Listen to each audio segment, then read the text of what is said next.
Grandes impérios e civilizações. História visual do mundo.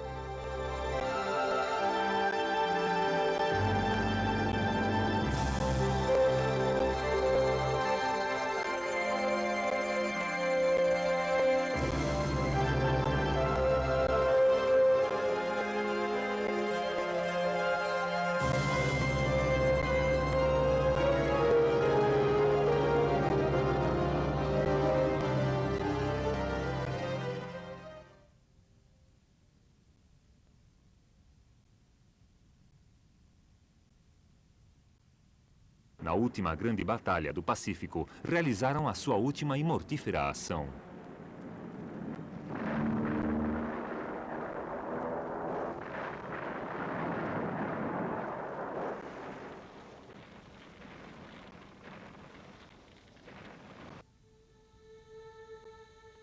Alguns ocidentais dão por certo que a palavra kamikaze significa suicídio em japonês, mas realmente significa vento divino. A frase foi utilizada em 1945 porque lhes recordava a última vez que as suas ilhas tinham enfrentado uma invasão estrangeira, uns 700 anos antes. Em 1281, Kublai Khan, soberano do vasto Império Mongol, tentou pela segunda vez em 7 anos conquistar o Japão. O seu exército, formado por 140 mil veteranos chineses e mongóis, desembarcou sem dificuldade na ilha sulista de Kyushu e estabeleceu uma cabeça de praia perto da moderna cidade de Hakata. Foram derrotados por uma força de japoneses muito inferior, que se lançaram em ataques suicidas contra os invasores. No preciso momento em que os samurais começavam a desfalecer, abateu-se um violento tufão sobre a zona. A maior parte da frota dos mongóis foi destruída e a maioria das suas tropas encontraram a morte na cabeça de praia ao descoberto. O resto lutou para regressar à sua pátria o melhor que pôde, deixando aos japoneses a ideia de que a sua pátria tinha sido favorecida pelos deuses, que enviariam outro vento divino para salvá-la se fosse outra vez necessário. A China sob os mongóis, 1234-1367. Kublai Khan tinha fracassado na sua tentativa de conquistar o Japão, mas podia consolar-se com o fato de que o seu império era o maior que se tinha conhecido. A sua conquista do sul da China durante a década de 1270 tinha lhe facilitado o acesso a sedas, porcelanas e artigos de luxo para cuja adquisição os mercadores do Médio Oriente estavam dispostos a viajar milhares de quilômetros. Ainda mais importante para Kublai eram os impostos que arrecadava no sul, o que lhe permitia vestir-se de arminho, aumentar a sua força militar e defender-se das ameaças contra a sua posição de Khan dos Khans. Mas o que é que os chineses opinavam dele? Resulta interessante comprovar que, embora longe de sentir entusiasmo pelo governo dos mongóis, a maior parte dos chineses se adaptou depressa e chegaram a considerar os seus soberanos estrangeiros como uma dinastia chinesa legítima. De qualquer maneira, este sentimento foi menos pronunciado no norte do país, que tinha sofrido uma terrível devastação durante a conquista mongol na década de 1230. Mas no sul, o triunfo dos mongóis sobre a dinastia Shun, meio século mais tarde, causou um transtorno econômico relativamente reduzido, e os métodos chineses em breve voltaram a impor-se em muitos aspectos da vida cultural, econômica e mesmo política.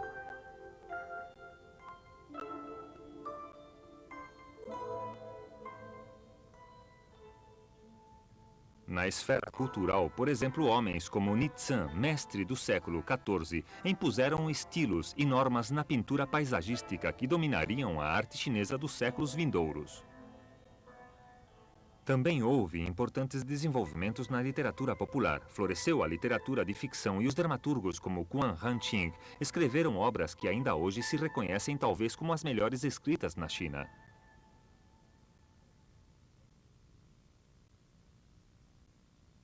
Apesar de Kublai ter conseguido impor um período de paz e estabilidade, fracassou na sua tentativa de deixar um sucessor depois da sua morte em 1294. Os pretendentes rivais lutaram pelo controle do trono. Mais tarde, durante as décadas de 1340 e 1350, houve inundações secas e brotes de doenças epidêmicas que, junto com o crescente descontentamento com o governo, produziram uma série de levantamentos, o mais grave dos quais teve lugar no centro e no sudeste da China. E em 1368, o mais poderoso dos rebeldes do sul, Xu Yuanshang, proclamou o estabelecimento de uma nova dinastia, a qual chamou Ming.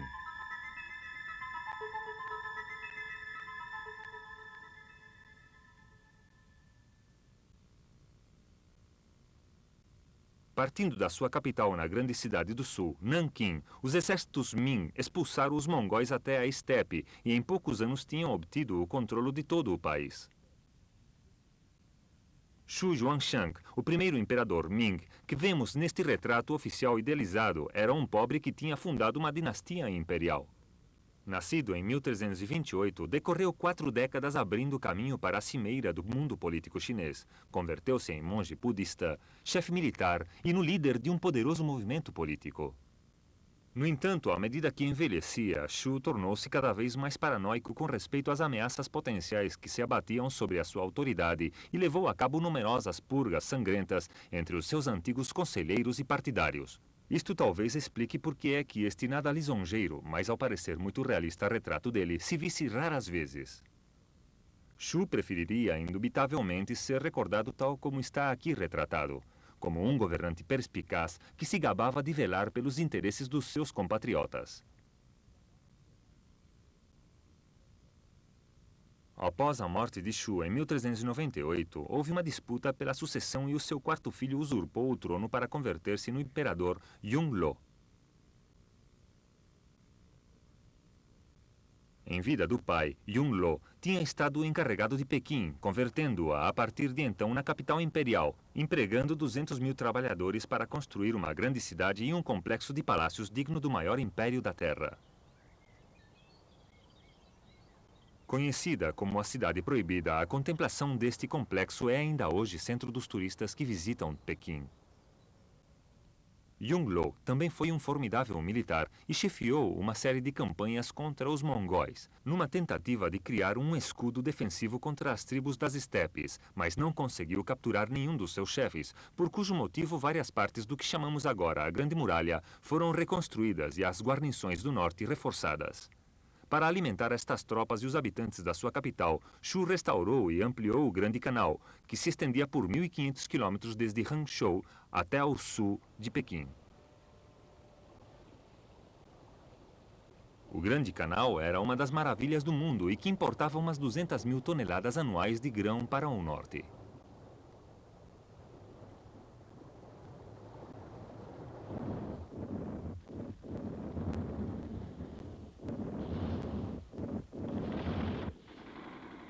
Talvez Yongle pudesse ter limitado seus interesses ao norte da China, mas não o fez. E como uma geração posterior de imperialistas, enviou várias expedições militares contra o Vietnã do Norte.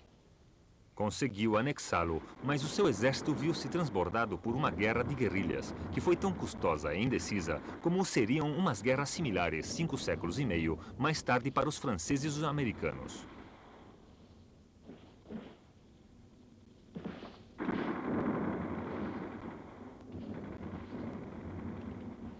Ao contrário dos americanos na nossa época, Yongle e os seus generais não tiveram que travar a sua guerra na televisão e nas páginas centrais da revista Life. Não tiveram que enfrentar os comentários profundamente desmoralizadores sobre os civis que contemplavam nas suas casas as imagens da realidade da guerra como esta, tomada pelo fotógrafo britânico Larry Barrow no Vietnã em 1971.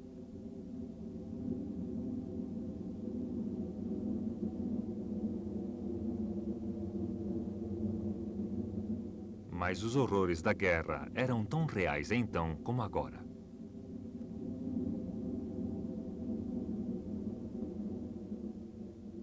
Em 1427, os Ming retiraram-se do Vietnã.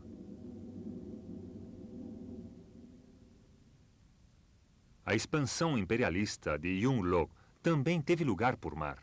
Por uma urgente ordem dele, frotas de navios tesouro foram construídas em Nanquim e enviadas a uma série de 7 viagens ao sudeste da Ásia, Índia, Ceilão, Arábia e até a costa oriental da África. Concebidas para portar a bandeira Ming e anunciar o seu soberano como o maior do mundo, estas expedições marítimas tinham uma envergadura colossal. Em 1413 e 1415, a viagem constava de mais de 63 grandes embarcações de quase 28.000 homens.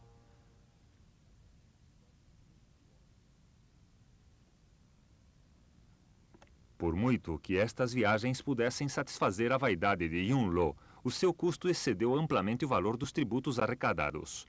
Não muito depois da sua morte, verificada em 1424, abandonaram o Vietnã. Pouco depois, praticamente todos os recursos militares do Império foram utilizados para a defesa contra os mongóis.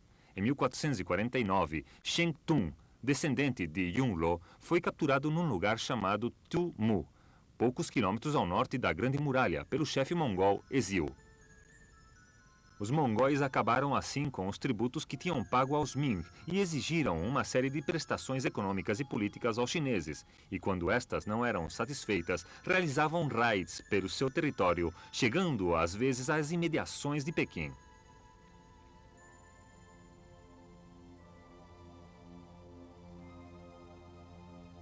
Os chineses responderam renovando e ampliando a Grande Muralha até as dimensões que podemos contemplar hoje.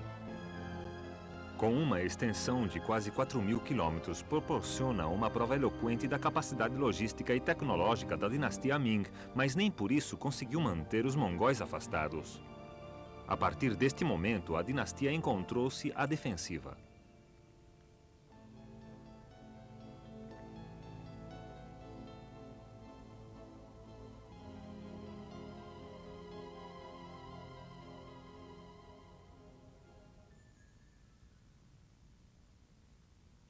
No entanto, a fronteira do norte não foi o único ponto problemático da China dos Ming. Ao finalizar as viagens oceânicas na década de 1430, a defesa costeira foi descuidada e todo o comércio de ultramar proibido, salvo o estrito controle governamental. Este controle se demonstrou inviável e no ano de 1500 o contrabando tinha se convertido num grave problema nas províncias do sudeste, Zhejiang, Fujian, Guangdong. Em 1550, os mares da China estavam infestados por bandas armadas de contrabandistas e piratas que aterrorizavam as regiões costeiras do país. As fontes chinesas se referem a estes como piratas japoneses, mas realmente eram marinheiros chineses cuja existência tinha sido ameaçada pela política do governo. Pela primeira vez na história da China, a costa do sudeste tinha se convertido numa fronteira de importância militar crucial.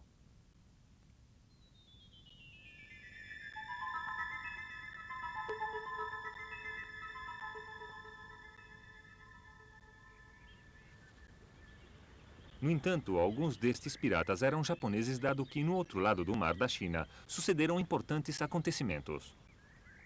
O shogunato Kamakura tinha governado o Japão desde o século XII e organizado a defesa da nação contra o exército de Kublai Khan em 1281.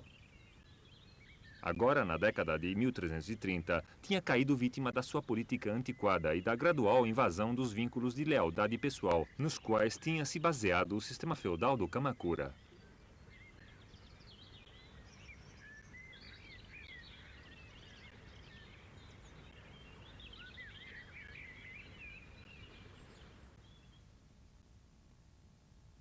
Os seus sucessores shogun da família Ashikaga nunca conseguiram estabelecer um controle sobre o país. Durante grande parte do período entre 1350 e 1550, o Japão foi vítima de guerras locais, e o último século de governo dos Ashikaga é conhecido como a época dos estados em guerra. Esta armadura de samurai sobreviveu como testemunha desta época de violência. Em 1500, a autoridade shogunal encontrava-se no seu ponto mais baixo e o poder era controlado pelos senhores locais, que eram, na prática, os amos absolutos nos seus próprios domínios. Por volta de 1560, umas 10 famílias tinham formado umas alianças de clãs que abrangiam a maior parte do Japão, que disputavam o poder.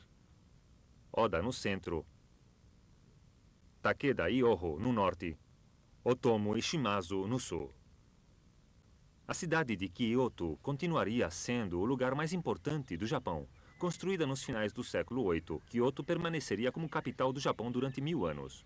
Era, ao mesmo tempo, a residência do imperador e do shogun e a forja da cultura japonesa.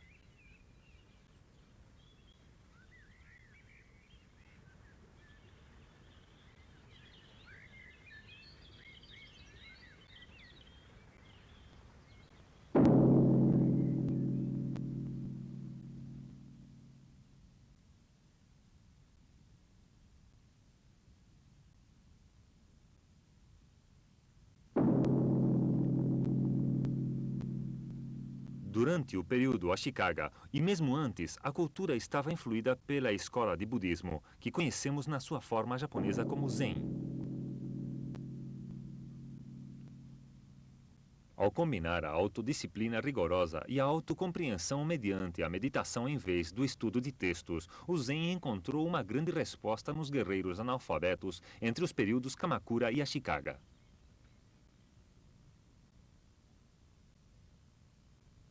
As ideias Zen, e especialmente a sua estética, dependem dos favores da corte imperial e shogunal. Foram importantes os refinados rituais da cerimônia do chá e a caligrafia e a pintura paisagística. Esta paisagem, pintada por um sacerdote zen chamado Sesshu durante o século XV, é do estilo chamado Haboku, que traduzido para o português significa tinta espalhada. O budismo zen também deixou a sua marca na arquitetura. Este edifício, também conhecido como Kinkakuji, ou Pavilhão de Ouro, foi construído por volta do ano 1400 por Yoshimitsu, terceiro shogun Ashikaga. Outra obra mestra de inspiração zen é este famoso jardim, cujo oásis de paz e harmonia está perto do Pavilhão de Ouro na zona nordeste de Kyoto, Ryoanji, construído para o ano 1500 como resultado de uma guerra que tinha causado uma enorme destruição na cidade.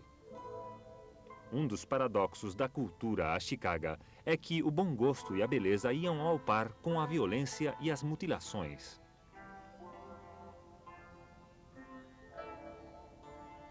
O ponto culminante da descomposição do modelo de vida japonesa coincidiu com a chegada dos primeiros visitantes europeus ao Japão, a meados do século XVI.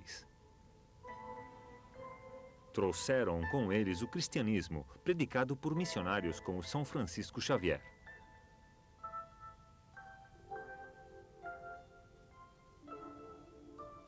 Os europeus também ensinaram aos japoneses a utilizar as armas de fogo, o que tornou necessária a construção de fortificações de pedra muito similares às que se utilizavam na Europa.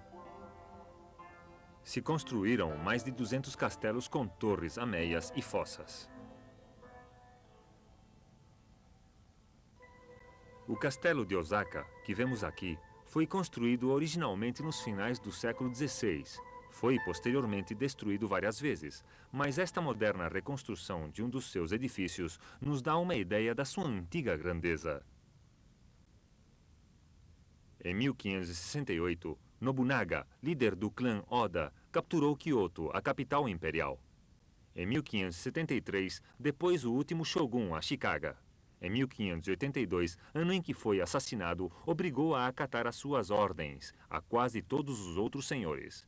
No prazo de um ano, o seu general Toyotomi Hideyoshi tinha consolidado a obra de Nobunaga, reorganizando o sistema de impostos e redistribuindo as terras para proporcionar os fundos suficientes.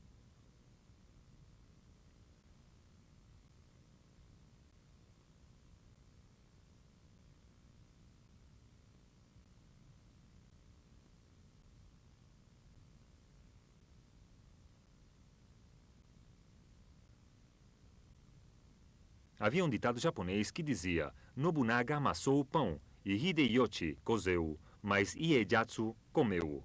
Porque foi outro dos generais de Nobunaga, Tokugawa Ieyasu, que no ano de 1603 estabeleceu a dinastia do Shogun, que dariam a paz ao Japão até o século XIX.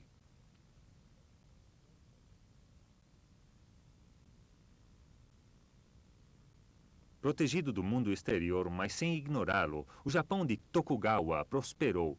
Entre 1600 e 1850 se duplicou a terra cultivada, a sua população se triplicou e as rendas dos camponeses se quadriplicaram. Houve paz em todas as ilhas durante 2 séculos e meio, uma proeza sem precedentes no seio das sociedades avançadas.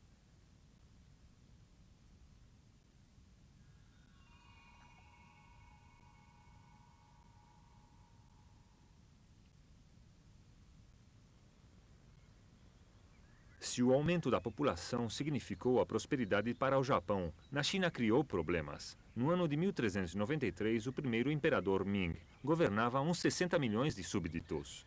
Em 1580, a população tinha se duplicado de sobra até uns 130 milhões de habitantes. Se começou a cultivar mais e mais terras e as novas colheitas começaram a mudar a balança agrícola. Procedentes de novos mundos se introduziram as batatas, o milho e o tabaco. O algodão, que tinha começado a se cultivar sob o governo dos mongóis, se cultivou amplamente no delta do Yangtze e em outras partes da China. Os artesãos chineses exportaram artigos de luxo como esta figura de jade, que representa um macaco com o seu filhote.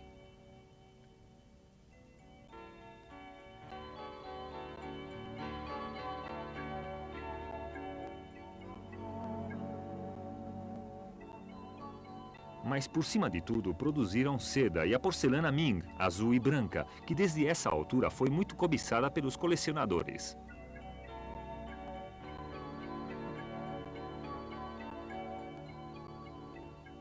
Mas enquanto os artesãos fabricavam estes tesouros, outros chineses tinham graves problemas econômicos.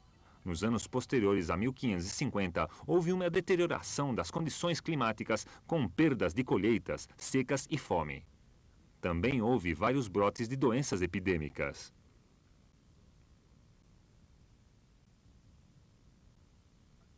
Ao mesmo tempo, a China dos Ming enfrentou novos e cada vez mais graves problemas militares. Em 1592 e em 1597, os japoneses invadiram a Coreia, saqueando a sua capital, Seul, com a intenção de preparar a invasão da China. Os coreanos pediram ajuda a Pequim e um grande exército acudiu a socorrê-los, expulsando os japoneses. Os chineses permaneceram lá durante alguns anos, para o caso de se produzir uma nova tentativa japonesa. Mas a sua vitória resultou uma ilusão. Em primeiro lugar, foi custosa e os novos impostos exigidos na China para poder pagar ao exército originaram uma sucessão de revoltas. Em segundo lugar, tinham se deslocado as tropas da fronteira do noroeste, onde eram muito mais necessárias, porque uma nova potência estava surgindo entre as tribos dos bosques e das estepes, os manchus. Os manchus atacaram a Coreia em 1606 e em 1618 invadiram o território chinês ao nordeste da Grande Muralha. Em 1621 se apoderaram de Xinjiang, ou Mukden, e em breve converteram-na na sua capital. A China dos Ming foi incapaz de opor-se com eficácia a estas incursões devido às revoltas urbanas, aos motins do exército e às rebeliões dos camponeses. Finalmente, em abril de 1644, um chefe chamado Li Shucheng chegou a Pequim. À medida que as suas forças se fechavam sobre a cidade proibida, o último imperador Ming se enforcou. Antes de poder estabelecer a sua própria dinastia, o próprio Li foi expulso pelos manchus. Ao cabo de poucos anos, os manchus tinham sob controle praticamente todo o império. Mais uma vez, como durante o período mongol, a China foi totalmente governada por estrangeiros e continuaria sendo assim até 1911. Tinha começado uma nova era na história da Ásia Oriental.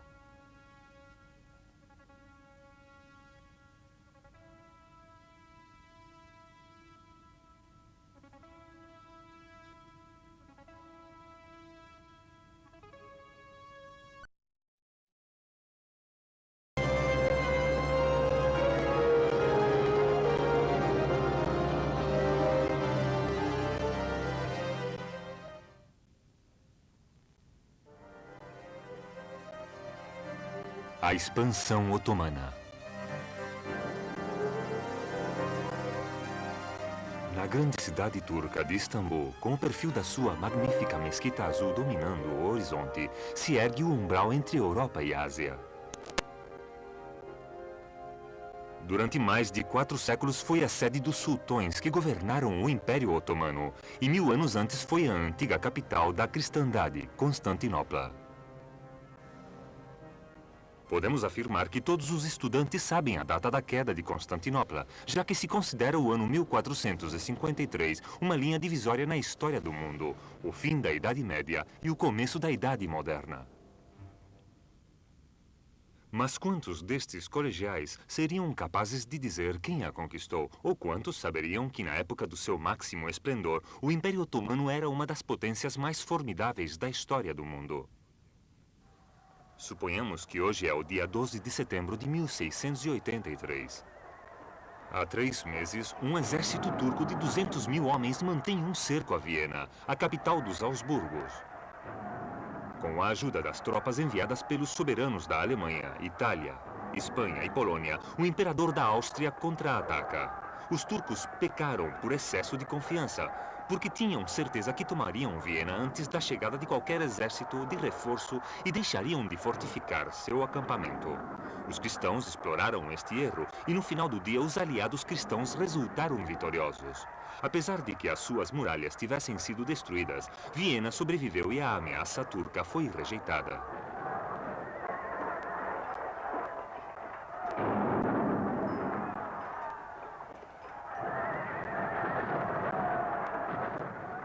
Todo o mundo está de acordo em que o fator crucial foi a chegada das forças polacas ao mando de seu rei, Jan Stolewski, pois sem ela os cristãos não teriam contado com as forças suficientes. À medida em que Viena se debilitava, todos os olhares se voltavam para Stolewski. O rei polaco tinha reunido um exército de 23 mil homens, mas em 15 de agosto ainda se encontrava na Cracóvia, a mais de 1.600 quilômetros de distância. Posteriormente, depois de uma marcha relâmpago, os polacos se reuniram com seus aliados junto ao Danúbio. O mês de agosto terminava. Em 10 de setembro, as suas forças se compunham de 80 mil homens, que 2 dias depois atacaram os turcos com um êxito total. Inclusive, o grande vizir se viu obrigado a abandonar sua tenda de campanha, que era da mais pura seda e brocado de ouro, sançonada de gemas e de adereços escarlates. Também os soldados deixaram para trás suas armas, joias, peles, tapetes e outros pertences. A liberação de Viena em 1683 foi um momento decisivo na história e mesmo com os polacos regressando à sua pátria, o exército imperial continuou fazendo com que os otomanos retrocedessem, até que em 1699 toda a Hungria ficou nas mãos dos Habsburgos. Os turcos jamais voltariam a ameaçar a Europa. Porém, durante mais de 300 anos, a maré de acontecimentos virou em sentido contrário. Os sultões turcos tinham criado um império que, a meados do século XVI, se estendia de Budapeste a Basra, da Guiné ao Cairo e de Argel à Arábia.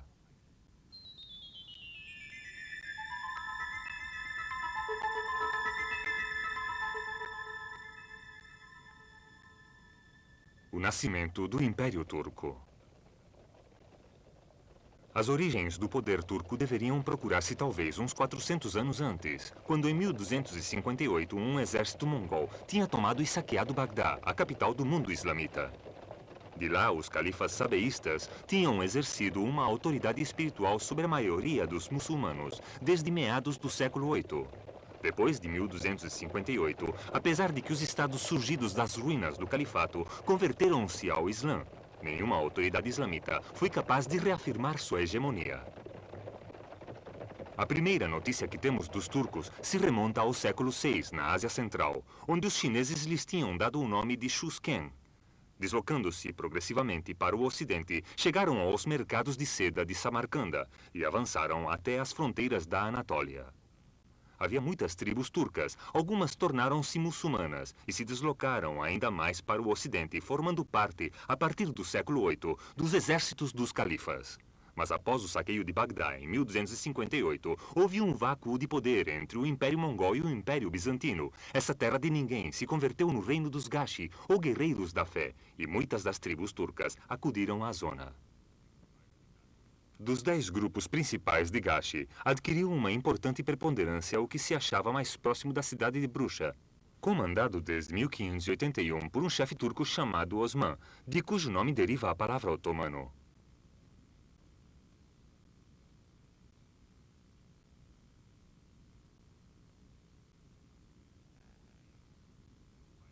Depois de inúmeras ações triunfais contra as forças bizantinas, Osman e seus soldados cercaram a Bruxa, que caiu em 1326, após um bloqueio que durou 5 anos, e a converteram na capital da dinastia.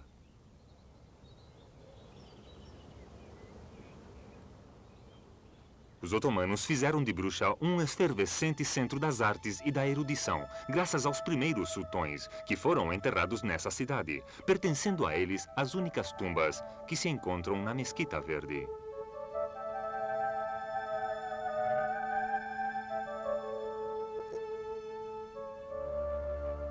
Gradualmente, os turcos se convertiam em colonizadores em vez de nômades. Seus líderes passavam a governantes, assim como a chefes. Orjan, o filho de Osman, começou a cunhar as suas próprias moedas como título de independência e solicitou, além disso, os serviços de administradores cristãos. À medida em que os otomanos se organizaram melhor, requisitaram os serviços de mais tropas. Em 1346, Orjan cedeu mais ou menos 15.500 soldados a um nobre bizantino que desejava converter-se em imperador. E graças à ajuda dos turcos, conseguiu seus propósitos. Como compensação, Orjan recebeu em casamento a filha do novo imperador. com o qual os turcos puderam estender seus territórios da Anatólia Ocidental à parte da Trácia e ao porto de Ganípolis, na costa europeia do Bósforo. Orjan enviou as suas tropas para que se estabelecessem nas novas e ricas terras conquistadas pelo seu exército. Quando da sua morte em 1369, tinha se duplicado a extensão do Império Otomano, que alcançava quase os 80.000 quilômetros quadrados.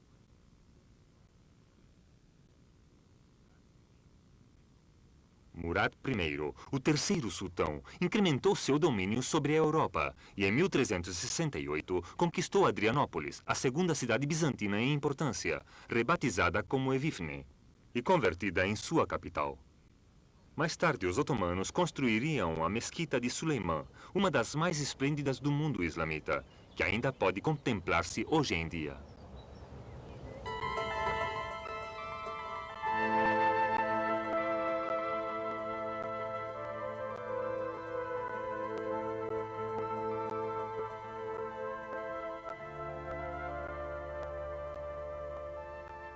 No ano seguinte, Murad assinou um pacto de não agressão a Bizâncio de sua parte, o que lhe permitiu derrotar em 1344 um exército cristão enviado para expulsar os turcos da Europa. Em 1389, outro exército reunido pelos príncipes balcânicos foi derrotado em Kosovo. Murad morreu na batalha, mas a vitória foi sua. O seu filho Balaceto prosseguiu seu caminho anexando Bulgária e Sérvia. Em 1396, em Misópolis, derrotou e assassinou a um grande exército de cruzados. O Estado otomano se estendia agora do Danúbio até a Anatólia Oriental, com uma superfície ao redor de 700.000 quilômetros quadrados. Em Evifne, a capital, junto com o sultão e a sua família, a tribo de Osman ainda continuava sendo a pirâmide do Estado. Mas, além disso, os otomanos adotaram as tradições das terras conquistadas e dos povos que as habitavam, tanto muçulmanos como cristãos. Mas também houve inovações, especialmente no exército, onde os invasores Gashi, independentes de Orjan e de Osman, foram substituídos por tropas especializadas recrutadas entre os jovens capturados durante as guerras balcânicas. Estes receberam o nome de nova força, os Genshen, conhecidos como genícios. Urel também recrutou jovens cristãos dos Balcãs e lhes ensinou a língua turca, suas leis e sua fé. Os melhores recrutas entraram na administração, convertendo-se os demais em genícios. A captação destes jovens foi facilitada pelo deslocamento das conquistas turcas. Já não eram somente prisioneiros capturados nas batalhas, pois a ameaça de guerra provocou a fuga de muitos deles.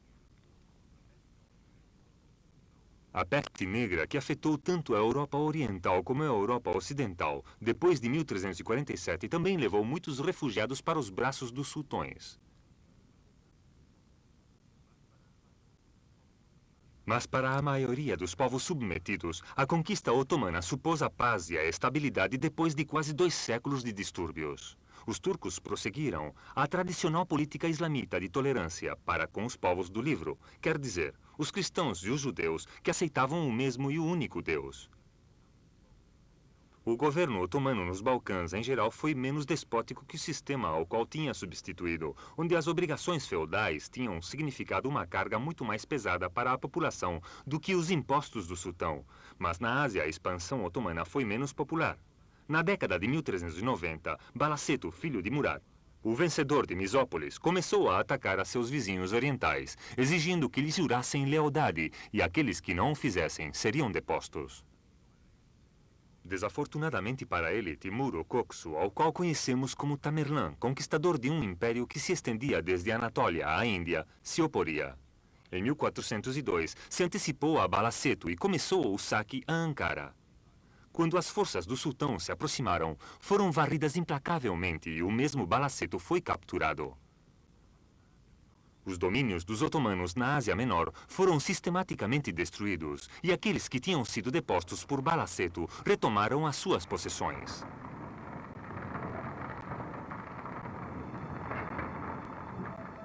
A catástrofe de Ankara poderia ter significado o fim do domínio otomano, mas ironicamente os turcos foram resgatados por seus inimigos, os genoveses, que transportaram para a Europa os sobreviventes colocando-os a salvo.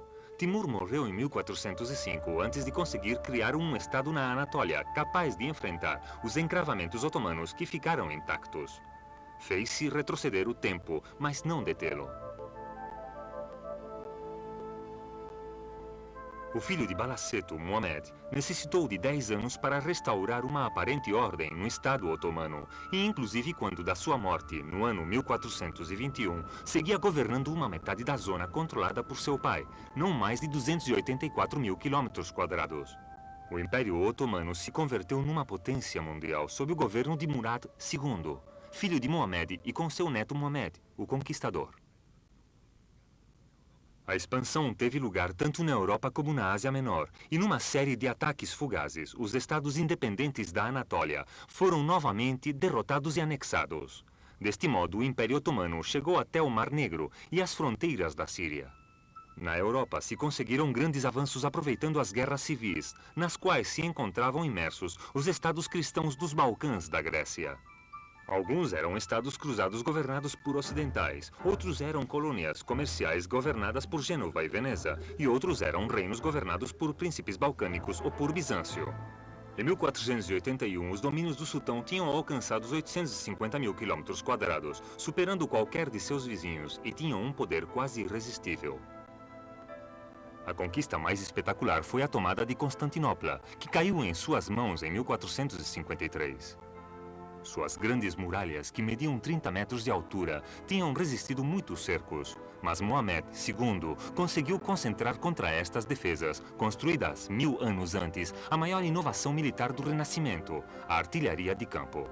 Estes canhões mediam mais de 6 metros de comprimento e disparavam pedras de meia tonelada contra as vulneráveis muralhas de Constantinopla. Após 2 horas de bombardeios, a 29 de maio de 1453, a capital de Constantino caiu nas mãos dos turcos. Esta vitória deu aos turcos uma nova capital imperial, que rebatizaram como Istambul e começaram a embelezá-la plenamente, mesmo durante a queda da cidade.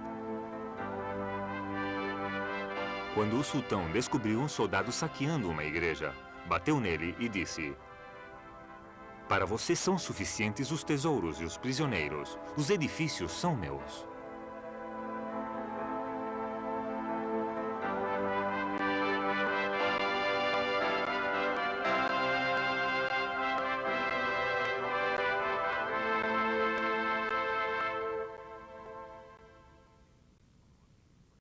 No momento de sua morte em 1481, Mohamed, o Conquistador, governava um estado que era tão grande quanto o Império Bizantino no seu apogeu. Seus vizinhos eram agora a Hungria cristã ao noroeste e o Império dos Mamelucos ao sudeste. Em 50 anos, estes dois estados também foram destruídos e os otomanos governaram mais de 2,5 milhões de quilômetros quadrados.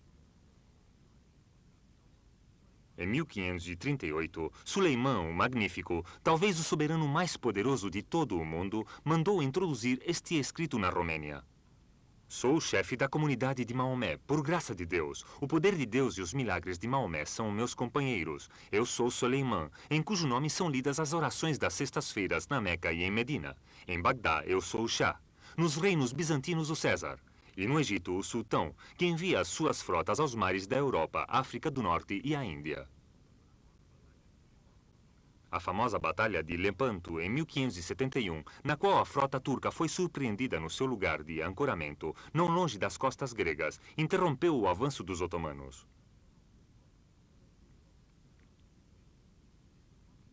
Dos 230 barcos de guerra turcos foram afundados ou capturados por uma frota organizada por Espanha, Veneza, Nápoles, Sicília, Gênova e o Papado. Os mais altos oficiais, marinheiros e artesãos turcos capturados em Lepanto foram executados depois da batalha.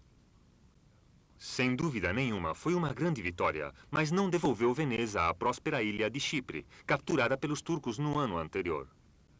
A vida de Istambul continuou sem modificações, porque, tal como disse o grande vizir aos venezianos, "Vocês chamuscaram nossa barba, mas em breve voltará a crescer. Nós lhes amputamos um braço e jamais poderão encontrar outro."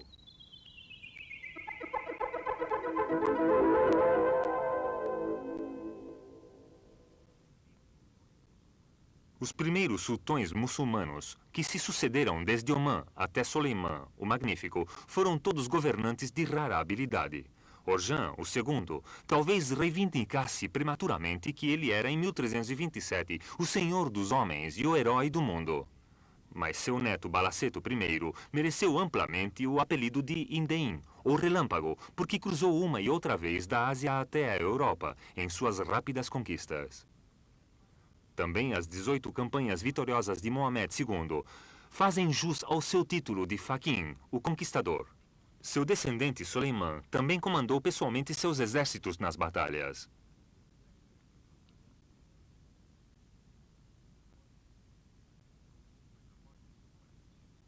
Mas após o seu falecimento, foram poucos os sultões que se destacaram. Pensa-se que a falta de uma direção inspirada foi a causa do declive do império. Argumenta-se que os sultões se degradaram pelo seu estilo de vida, que se desenvolvia entre suas concubinas no invejável harém do Palácio de Topkapi, em Istambul.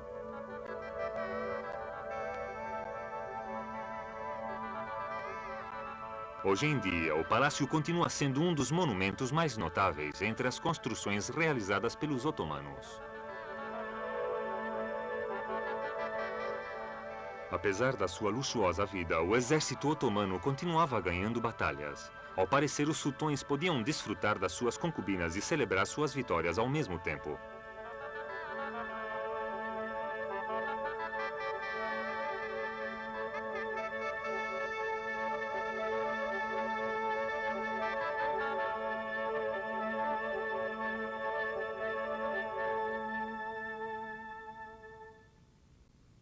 Os motivos que impediram a expansão otomana, devemos procurá-los no Oriente, já que seus vizinhos permaneceram divididos quando da tomada do Egito pelos mamelucos, e nenhum outro estado muçulmano acudiu em sua ajuda.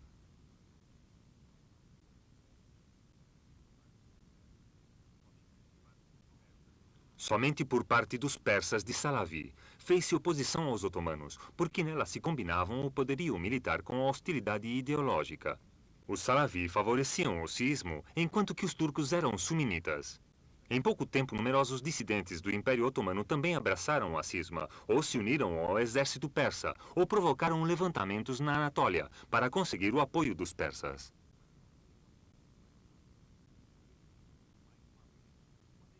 E mais uma vez, o poder otomano durante os séculos XVI e início do XVII quase não deu mostras de fraqueza. A verdade pura e simples é que, apesar da corrupção e sua debilidade interna, o Estado otomano tornou-se tão grande que nenhum oponente poderia igualar-se em recursos.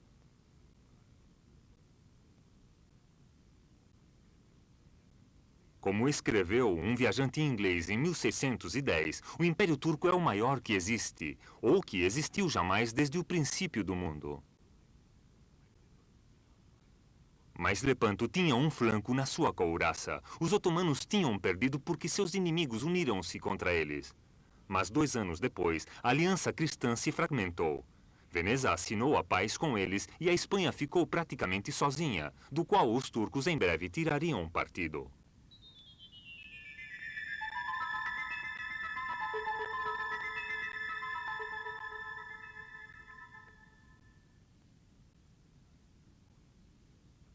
Os sultões sempre se aproveitaram das divisões entre seus opositores. Na década de 1540, se aliaram com a França contra os Habsburgos. Na década de 1580, se aliaram com a Inglaterra e a Holanda com o mesmo fim. Mas na década de 1680, as potências cristãs se mostraram menos dispostas a ter uma causa em comum com os soberanos muçulmanos.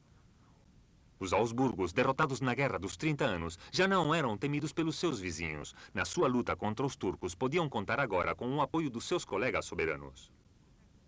E mais ainda, os exércitos cristãos aperfeiçoaram novas técnicas de combate durante e depois da Guerra dos 30 Anos, anteriormente combatidas com pesadas falanges de piqueiros. Os europeus agora alinhavam pequenas filas de morteiros reforçadas por baterias de canhões de campanha.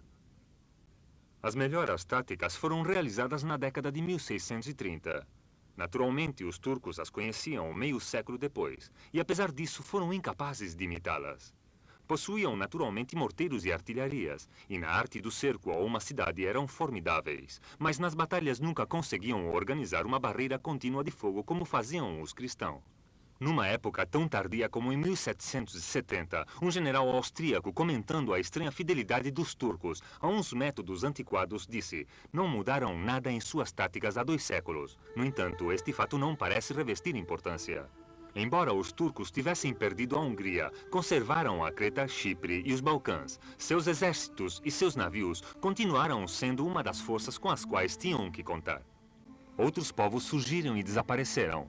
Por volta de 1600, dificuldades econômicas provocaram sérias desordens na Anatólia. O governo respondeu deportando os camponeses sem terra para a România e Chipre, onde ainda podemos encontrar os seus descendentes. Apesar da falta de leis, da depressão econômica e das derrotas militares, o Império Otomano pôde prosseguir. Inclusive depois de serem rejeitados em Viena em 1683, os sultões ainda controlavam a maior parte do que hoje é a Grécia, a Albânia, a Romênia e a Iugoslávia, assim como o mundo árabe ao leste da Líbia. Os descendentes de Mohamed, o Conquistador, continuaram governando um estado maior do que qualquer outro estado europeu ocidental.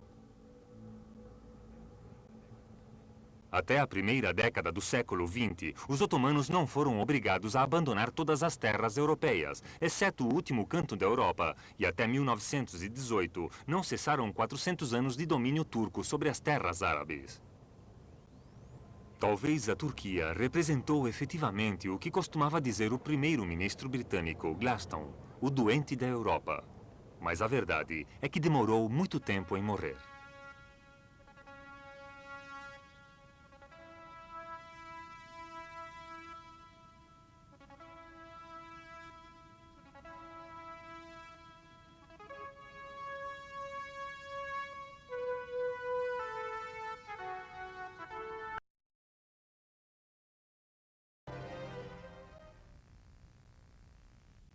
A América pré-hispânica. Diferentemente das sociedades avançadas de outras partes do mundo, as grandes civilizações da América Antiga eram, na sua maioria, analfabetas. Se bem que os primeiros imigrantes atravessaram a Ásia até o Alasca há pelo menos 30 mil anos e o continente esteve povoado no ano 7000 a.C., muito poucas sociedades pré-colombianas nos deixaram crônicas documentais. O que certamente nos deixaram na América Central e nas regiões andinas da América do Sul foram as ruínas majestosas das suas cidades e dos seus lugares de culto. Só os maias nos deixaram algum indício escrito sobre o uso que se fazia destas ruínas, mas as suas inscrições e códices continuam permanecendo na sua grande maioria sem decifrar. Se alguma vez se conseguisse decifrar os seus hieroglifos, poderíamos dispor de crônicas e lendas dos primeiros americanos para situá-los junto à antiga China, à Síria e ao Egito. Por enquanto, para conhecer algo sobre as sociedades que existiram antes de que Colombo descobrisse a América em 1492, ou seja, acerca das sociedades que denominamos pré-colombianas, devemos contemplar alguns descobrimentos arqueológicos. O talento para a engenharia dos incas que construíram esta fortaleza nas proximidades de Cusco, no Peru, ainda suscita o assombro inclusive dos mais profanos. Estas pedras gigantescas estão unidas sem cimento e algumas delas chegam a pesar até 30 toneladas. Este vasilhame de argila talvez fosse utilizado em rituais religiosos pelos toltecas do México. Este retrato de um homem mochica procede da região costeira do que hoje é o Peru, onde foi realizado há mais de 1000 anos. Uma das mais grandes civilizações andinas, a Inca, produziu este belo vasilhame pouco antes da conquista espanhola.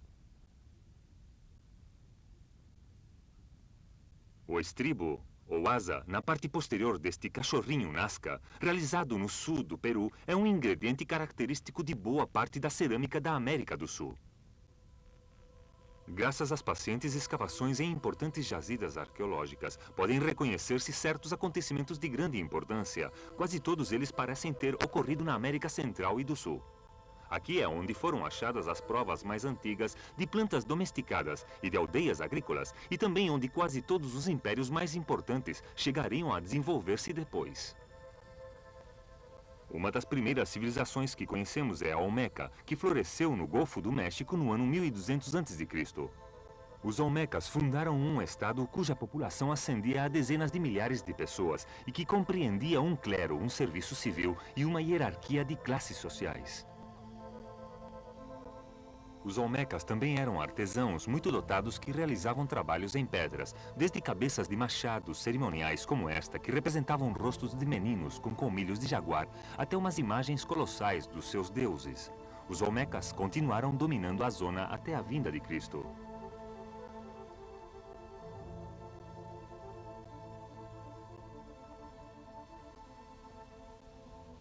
Nos Andes orientais, os primeiros grandes templos foram construídos em Cotos no 2000 a.C., mas seriam eclipsados pelos templos religiosos de cultos de Chavin de Guantasse, a partir do ano 1000 a.C. No entanto, nenhuma destas duas civilizações sobreviveu. Quem usaria esta extraordinária máscara de barro cozido da desaparecida civilização Teotihuacan do México?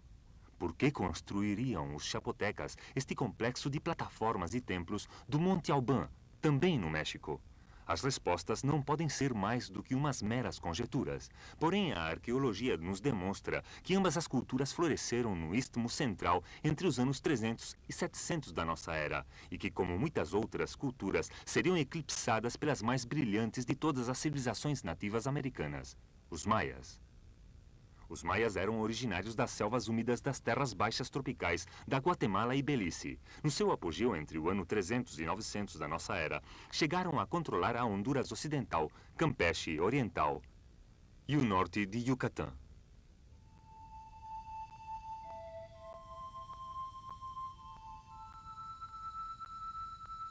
No início da fase clássica da civilização maia, ao redor do ano 300 da nossa era, surgiram uns enormes centros urbanos construídos em pedra e em um bom número de lugares, como Tikal.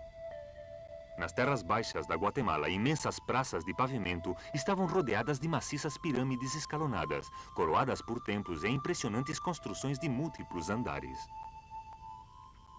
A grande quantidade de mão de obra que devem ter utilizado na construção destas cidades confirma a existência de uma grande população. Para sustentá-la, se desenvolveram complexas técnicas agrícolas com sistemas de campos elevados, especialmente adequados para o cultivo intensivo da terra.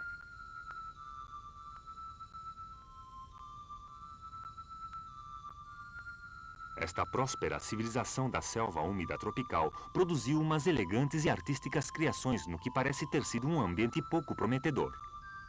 Relevos em pedra, escultura e jades lavrados foram realizados para registrarem acontecimentos associados aos governantes e aos deuses maias.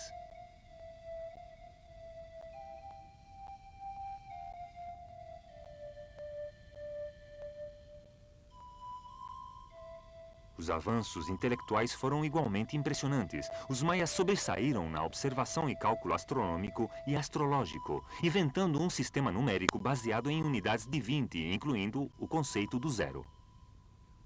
Elaboraram e aperfeiçoaram o calendário de 52 anos, misturando o ano solar de 365 dias com um ciclo cerimonial de 260 e calcularam as datas a partir do ano 3113 a.C.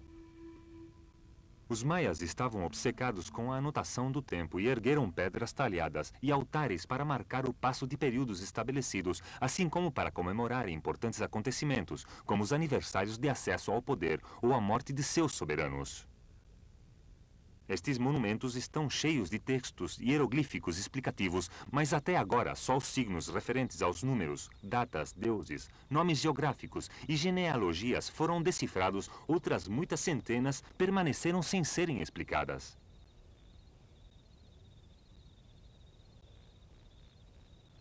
Sem que conheçamos as razões em algum momento do século IX da nossa era, esta vasta e complicada sociedade desapareceu repentinamente, deixando lugares como este em Palenque totalmente abandonados.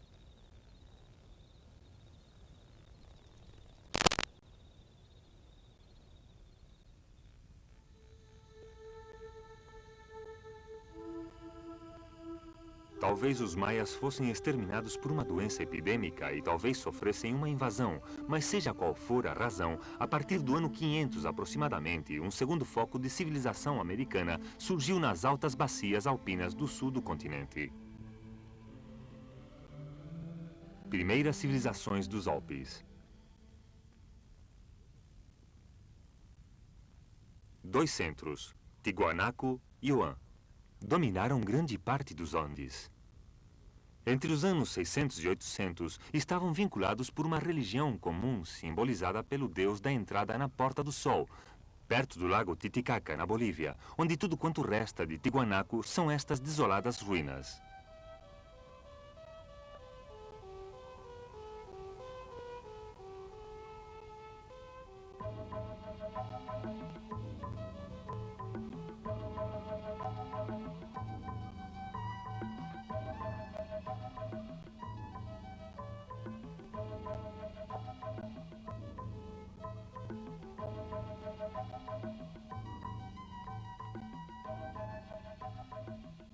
A vizinha civilização de Yuan era um poderoso estado militar.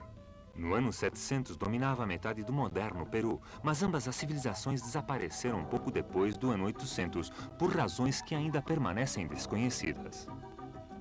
Nesta época, a América pré-colombiana contava com ao redor de 1000 sociedades tribais diferentes, que falavam idiomas diferentes e frequentemente não relacionados entre si. Porém, praticamente não conhecemos nada sobre nenhuma delas, a parte de cerâmica, utensílios e ruínas descobertos no México. No século XII da nossa era, entramos num período do que se conhecem histórias detalhadas com nomes, datas e personalidades, porque a partir de então se conservaram inscrições que posteriormente seriam reunidas e analisadas. Bernardino de Chabún, um missioneiro franciscano, chegou ao México em 1529, à idade de 30 anos. Durante os restantes 60 da sua vida, ajudado por um grupo de astecas aos que ele mesmo tinha instruído, recompilou 12 volumes ilustrados sob o título de História Geral das Coisas da Nova Espanha. Chabún tentou descrever todos os aspectos das terras e dos povos recentemente descobertos pela Espanha. A história não era perfeita porque algumas inscrições tinham sido falsificadas, já que cada soberano asteca tendia a reescrever a história à sua própria imagem e semelhança, e outras tinham se perdido. Não obstante, os astecas e o seu império são a civilização nativa que melhor conhecemos da América.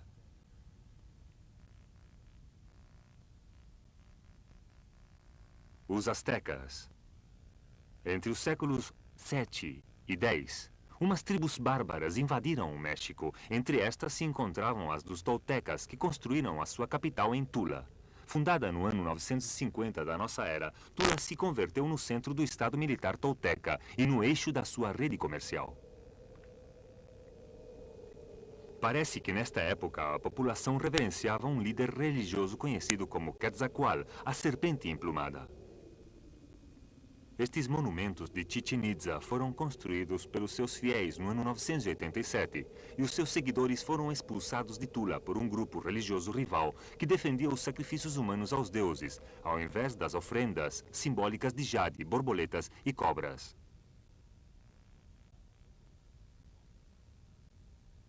O líder derrotado e os seus partidários se afastaram de Tula. Foram além do Lago Texcoco e dos vulcões gêmeos, até o Golfo do México, onde, conforme a tradição, zarpou para o ocidente sobre uma balsa de serpentes, profetizando que regressaria algum dia para salvar o seu povo.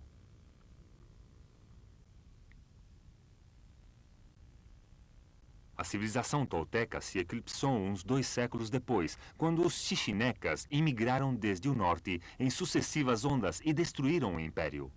A própria Tula foi destruída no ano 1170, mas uma segunda capital, Chichén Itzá, sobreviveu durante outro meio século, sendo vítima do abandono definitivo a começos do século XIII.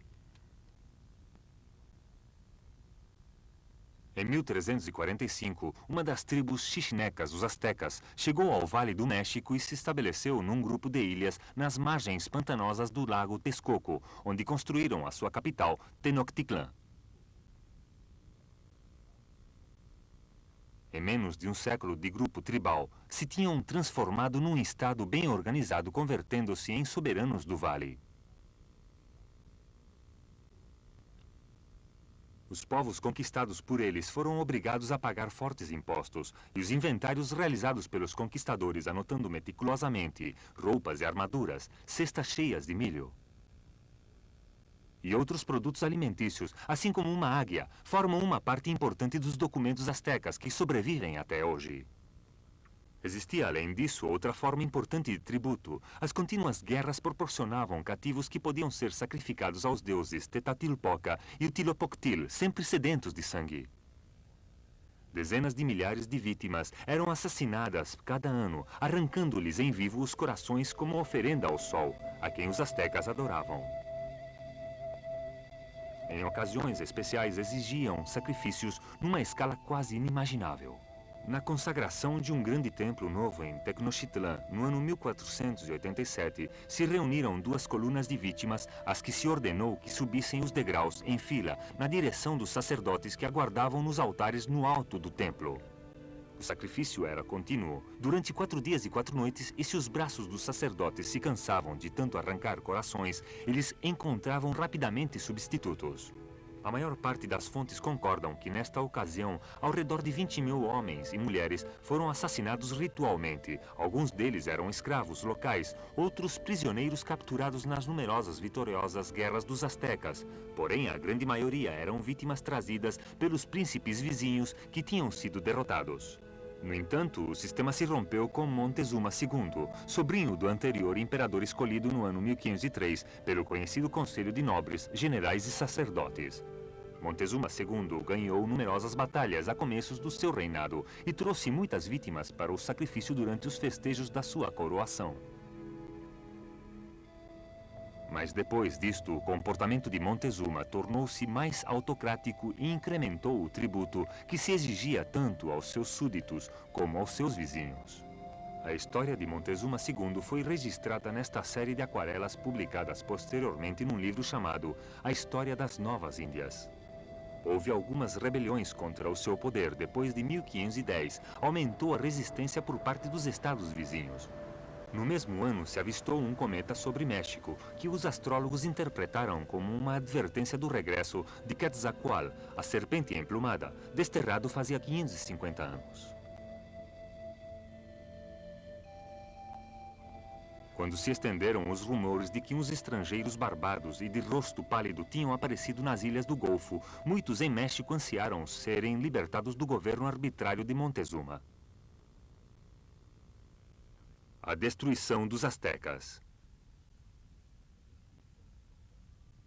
Assim que Cristóvão Colombo regressou da sua primeira viagem em 1493, se estabeleceram planos para colonizar as ilhas do Caribe. O primeiro assentamento na ilha, a Espanhola, se estabeleceu em 1493 com o propósito de explorar os metais preciosos da ilha e de servir de base para o comércio com a China, dado que ainda se acreditava que se encontravam nas proximidades. Porém, novas explorações revelaram umas quantas ilhas mais e a terra firme de um país incivilizado que certamente não era Catai. Os colonizadores, avassalados pelas doenças, em breve esgotaram as suas primeiras e fáceis recolhidas de ouro, pérolas e escravos, e embora pudessem extrair benefícios do cultivo da cana-de-açúcar e da exploração do pau-brasil, este não era o glorioso novo mundo que tinham esperado. Olharam para o sul. O próprio Colombo explorou uma parte da costa da América do Sul. Nunes de Balboa desembarcou no Panamá, sendo o primeiro europeu que viu o Pacífico, mas encontrou muito pouco ouro, de maneira que a procura prosseguiu.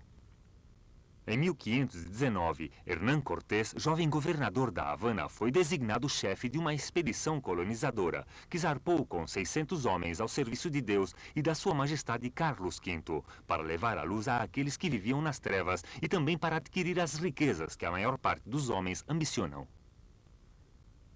Cortés desembarcou em Veracruz e esmagou em seguida a oposição dos seus habitantes. As armaduras dos índios de algodão acolchoado ofereciam muito pouca proteção contra as espadas de aço e as armas de fogo que esgrimiam os invasores a cavalo, enquanto as armaduras de ferro dos espanhóis lhes protegiam contra as armas de madeira dos índios. Estes ficaram tão impressionados que se converteram em seus aliados. Juntos abandonaram Veracruz para se dirigirem à capital asteca, Tenochtitlan. Enquanto marchavam, muitas outras tribos descontentes com a opressão de Montezuma se uniram a eles. Quando alcançaram o passo entre os dois vulcões que custodiam o Vale do México e contemplaram a capital unida às ribeiras do lago por calçadas elevadas, Cortés estava ao mando de um poderoso exército. Na cidade se ouviam maus presságios que prediziam um desastre e muitos acreditaram que os espanhóis de cara pálida eram Tectapoal e os seus partidários. E assim Montezuma, indeciso, deixou-os entrar na cidade onde os recebeu com ricos presentes. Cortés conseguiu fazer Montezuma prisioneiro. Agora tinha nas suas mãos a cidade e os seus soberanos, mas neste momento triunfal foi repentinamente chamado a Cuba. Sem Cortés, os soldados espanhóis que ficaram em Tecnoticlán foram presos do pânico e massacraram um bom número de habitantes locais enquanto participavam de um serviço religioso. Esta matança foi brutal e sangrenta e os astecas se rebelaram contra eles. Ao descobrir isso, Cortés regressou apressadamente para reunir-se com os seus homens sitiados. Porém, a sua situação era caótica e o único homem que poderia tê-los ajudado, Montezuma, tinha sido assassinado enquanto implorava a paz aos seus súditos. Os espanhóis realizaram uma atrevida fuga antes do amanhecer, através de uma das calçadas que uniam Tecnoticlán com as margens do lago. No entanto, os astecas foram advertidos e as 3/4 partes dos fugitivos, freados pelo peso do seu tesouro, foram mortos antes de que conseguissem pôr-se a salvo. Entretanto, Cortés demonstrou a sua coragem e, ao invés de abandonar a sua luta, planificou uma nova campanha com os sobreviventes dos seus aliados índios. Primeiro rodearam as províncias que circundavam o Grande Lago, onde se encontrava a capital. Depois construíram uma pequena frota a fim de proteger o seu avanço simultâneo pelas 3 calçadas que conduziam à cidade. Os astecas ainda resistiram desesperadamente, mas depois de semanas de lutas, esgotados pela fome e pelas doenças, se renderam em agosto de 1521. Cortés tinha conquistado todo o México, desde o Pacífico ao Caribe, uma zona maior que a própria Espanha, para o seu senhor, o imperador Carlos V. Agora era a vez do Peru. A destruição dos Incas. A mais famosa das civilizações da América do Sul, o Império Inca, também foi uma das mais breves, que tomou forma só um século antes da sua destruição. Em 1438, o Inca Pachacuti ascendeu ao trono e começou uma série de conquistas que durante os 20 anos seguintes estendeu a soberania dos Incas desde o lago Titicaca ao lago Cruí. O seu filho Topa Inca estendeu os limites ainda mais ao norte, até Quito, e depois arremeteu contra o único estado rival civilizado do Peru, o Reino Costeiro de Chimor, conquistando-o em 1476 e ampliando o império para o sul, incluído uma grande parte do Chile dos nossos dias. Em 40 anos, tinha-se criado um império que se estendia durante mais de 3.200 quilômetros ao longo dos Andes e que incluía a costa do Pacífico e a parte superior do Amazonas. Este meteórico crescimento só foi possível graças a uma organização social e política extraordinariamente completa. A sociedade inca era estritamente hierárquica e ordenada, e isto ficou plenamente refletido na imponente arquitetura do Machu Picchu. O controle estatal da mão de obra e dos recursos manteve um exército bem adestrado e proporcionou a força de trabalho e os materiais necessários para realizar os projetos dos arquitetos, engenheiros e administradores. Um mapa das ruas de Cusco, a capital dos Incas, que ainda concorda claramente com o traçado atual da cidade, mostra a interseção das principais estradas que uniam a capital com as margens do império. Os 16.000 quilômetros de calçadas pavimentadas, pontes e túneis são um exemplo da habilidade e da eficiência dos Incas.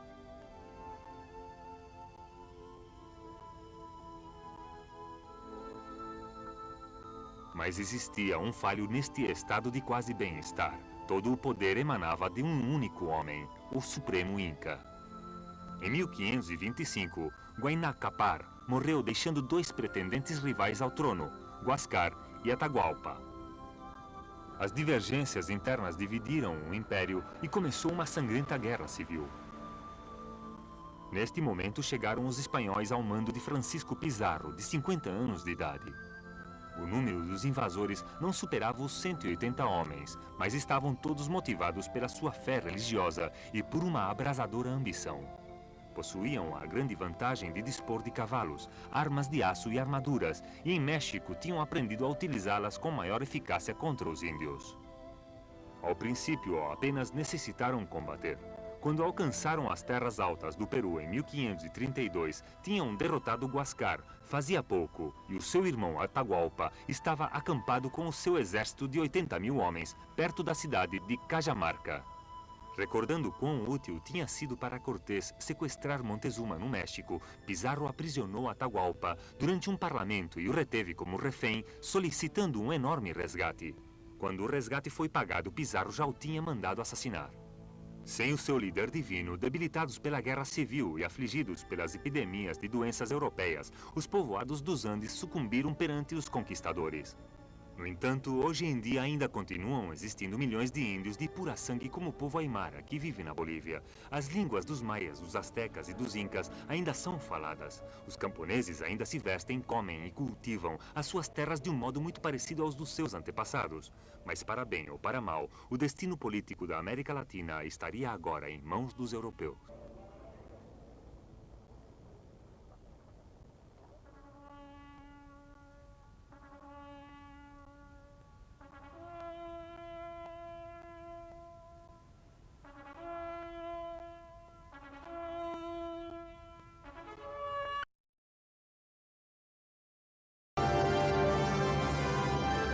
Grandes impérios e civilizações. História visual do mundo.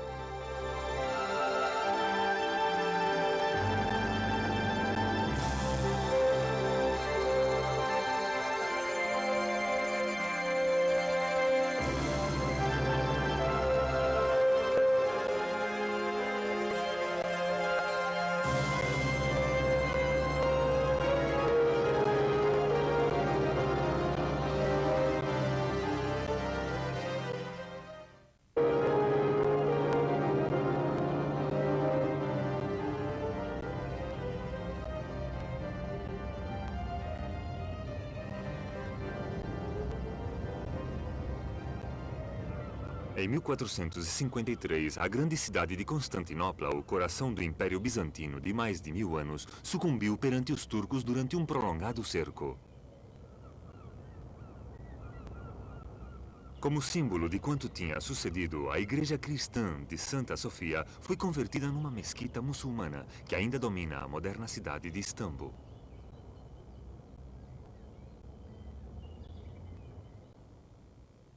A Europa também foi ameaçada pelos turcos. Os Balcãs foram conquistados e o mar Mediterrâneo dominado pela sua frota.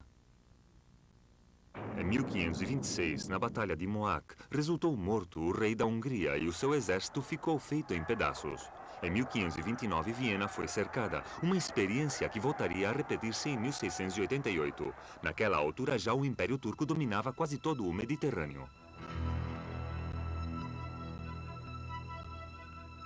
A meados do século XV, quando o domínio dos turcos era quase evidente, ninguém podia pressagiar que a Europa, este continente tão sitiado, chegaria com o tempo a dominar o globo.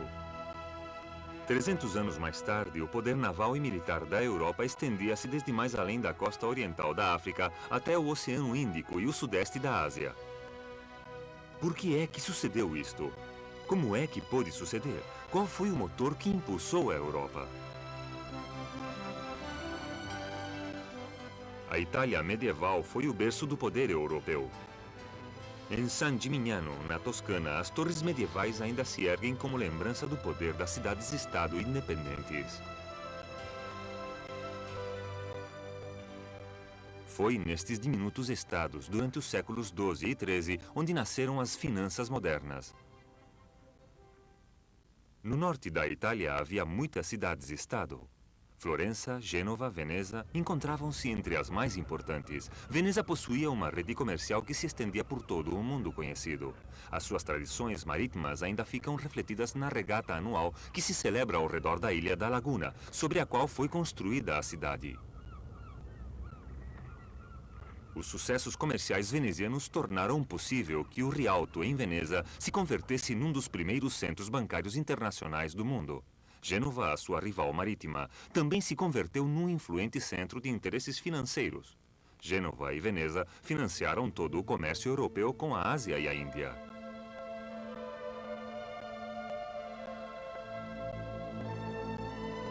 O poder financeiro e militar das cidades-estado italianas se baseava nas suas relações comerciais entre si e com o Oriente, o que estimulou o desenvolvimento político e cultural em todo o norte da Itália. Na Toscana, as cidades-estado, como Florença, desenvolveram poder e inventiva.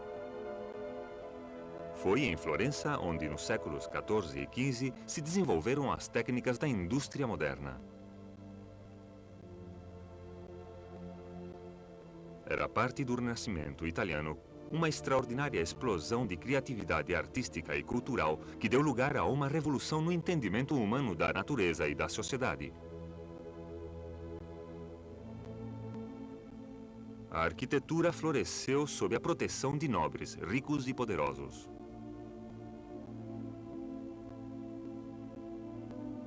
Uma revolução moral deu como resultado papas como Alexandre VI, o Papa Borgia, com a sua longa fila de filhos ilegítimos.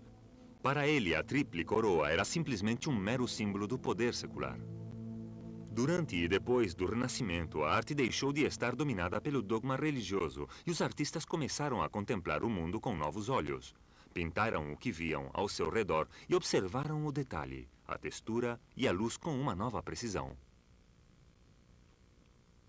Mesmo os motivos religiosos eram normalmente interpretados de um modo humanista.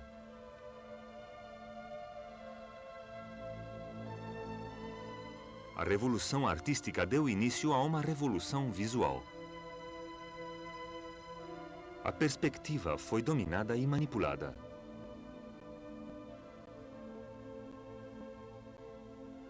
Masaccio e Piero della Francesca organizaram os objetos ao redor de um ponto de fuga.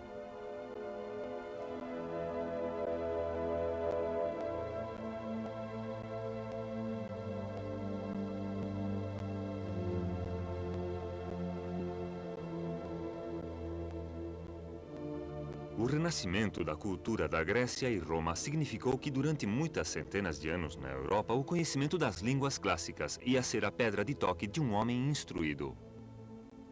Os humanistas do Renascimento voltaram a descobrir e reeditaram os textos clássicos, mas também olharam para o futuro. Leonardo da Vinci, o gênio italiano, desenvolveu e desenhou máquinas para ajudar o homem a voar.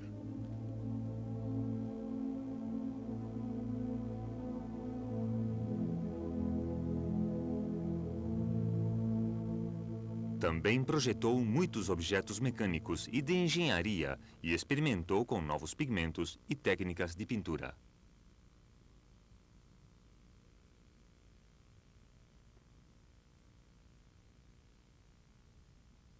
A invenção da imprensa, devida a Johann Gutenberg em 1453, espicaçou a revolução das ideias. As letras, fabricadas em peças separadas e colocadas em caixas ou bandejas, tornaram possível a produção em série de panfletos, polêmicas e livros religiosos. Para imprimir um único livro, podiam utilizar-se até 50.000 tipos individuais.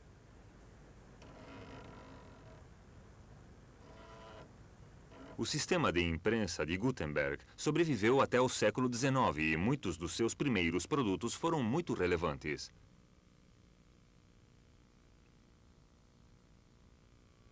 A primeira Bíblia de Gutenberg foi impressa em caracteres góticos em latim, ilustrada à mão, e é um livro de extraordinária beleza. 50 anos depois dos trabalhos de Gutenberg, podia-se dispor amplamente de textos seculares em muitos idiomas. Este livro, em espanhol antigo, se imprimiu em 1515.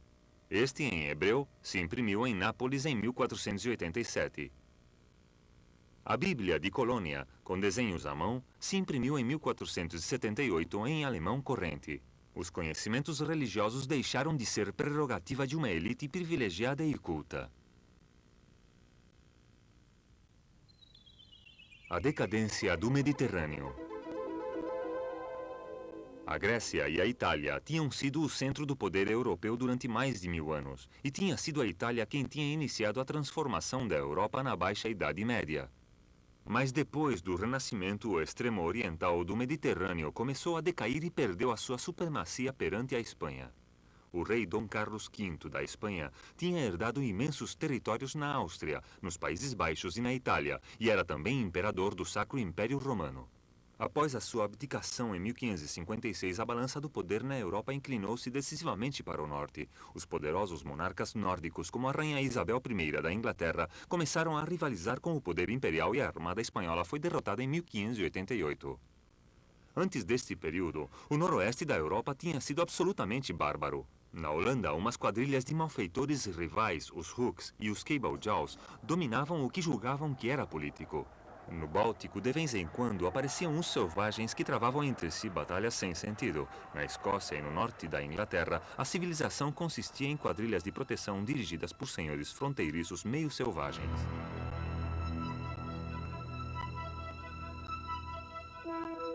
Durante os séculos XVI e XVII, esta situação sofreu uma transformação. O noroeste da Europa converteu-se na potência dominante na história mundial durante os 3 séculos seguintes. A decadência do mundo mediterrâneo foi gradual e foi devida a muitos fatores.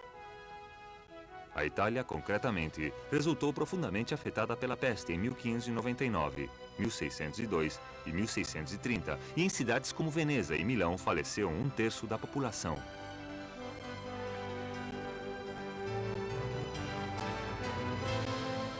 Além disso, a decadência do mundo mediterrâneo foi devida à crise da agricultura e ainda ao aumento explosivo da população.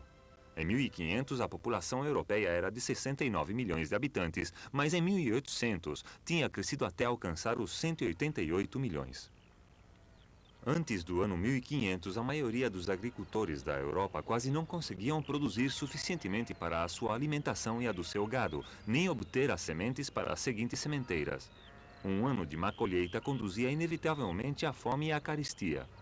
Mas nos inícios do século XVI teve lugar uma revolução agrícola. Nos Países Baixos, a rotação científica das colheitas foi combinada com outras novas técnicas de cultivo da terra. O aumento da produção foi extraordinário e levou a novos métodos de segmento do gado.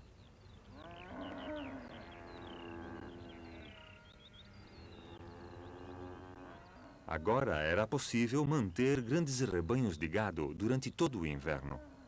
Os criadores de gado podiam acumular suficiente forragem para alimentar os animais e mantê-los em estábulos, longe das inclemências do tempo.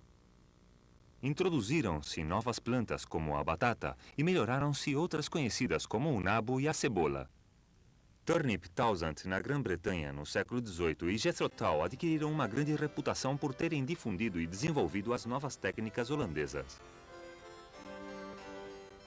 Foi assim como o noroeste da Europa conseguiu evitar com o tempo as terríveis carestias que tinham distinguido no passado as outras civilizações.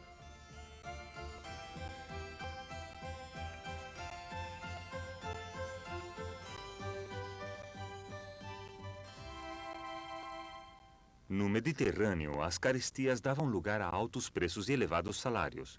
Os alimentos deviam ser importados e o grão devia ser transportado da Ucrânia e da Polônia Oriental em navios holandeses que cruzavam o estreito, onde os dinamarqueses cobravam direitos de portagem.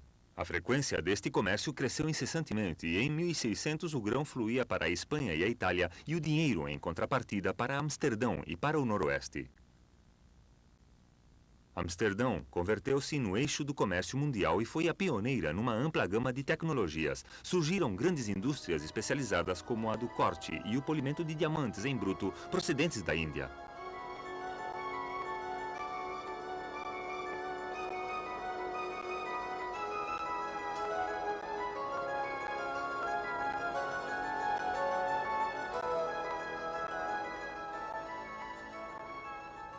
O desenvolvimento industrial e político holandês estimulou desenvolvimentos similares na Inglaterra. A chegada do rei holandês, Guilherme III, ao trono inglês em 1689 seguiu rapidamente o estabelecimento do Banco da Inglaterra, que foi construído com dinheiro e técnicas holandesas.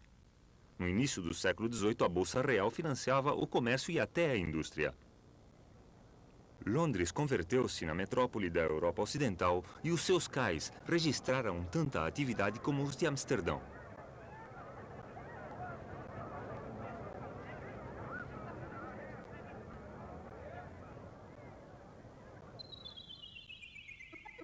Estados, nações e exércitos regulares. A transformação econômica da Europa correu ao par com as convulsões políticas e militares. Os holandeses enfrentaram os católicos espanhóis em 1581, proclamando algo revolucionário na Europa, isto é, a deposição do seu rei Filipe II. Também revolucionaram a estratégia militar. Um general holandês da década de 1590, Maurício de Nassau, publicou os primeiros manuais de instrução militar da história europeia para ensinar os soldados a utilizarem os seus mosquetes. Uma fila de homens disparava, outra voltava a carregar, e os lanceiros, na terceira fila, rejeitavam as cargas da cavalaria. Estas tentativas de levar a ordem ao campo de batalha conseguiram ter êxito com o tempo, e as modernas manobras de instrução militar derivam diretamente deste período. A dificuldade para manter os homens em ordem num campo de batalha é muito grande, pois o instinto de muitas pessoas é sair correndo rapidamente. Os espanhóis, os holandeses e os suecos desenvolveram uma instrução adequada mediante a qual os homens podiam treinar-se nas praças, nas técnicas de armas e nas táticas dos campos de batalha. Assim, podiam manobrar simultaneamente milhares de homens. A Guerra dos 30 Anos entre 1618 e 1648 comoveu a Europa e destruiu a Alemanha. Era a culminação das lutas religiosas do século XVI, ao mesmo tempo que a última cruzada medieval e, tecnicamente, a primeira guerra moderna. Ao longo do século XVI, houve uns desenvolvimentos radicais nas técnicas de cerco. Estas mudanças implicaram praticamente um novo desenho das cidades fortificadas, à vista da nova ameaça que significava a potência das armas de cerco e a precisão destruidora da artilharia.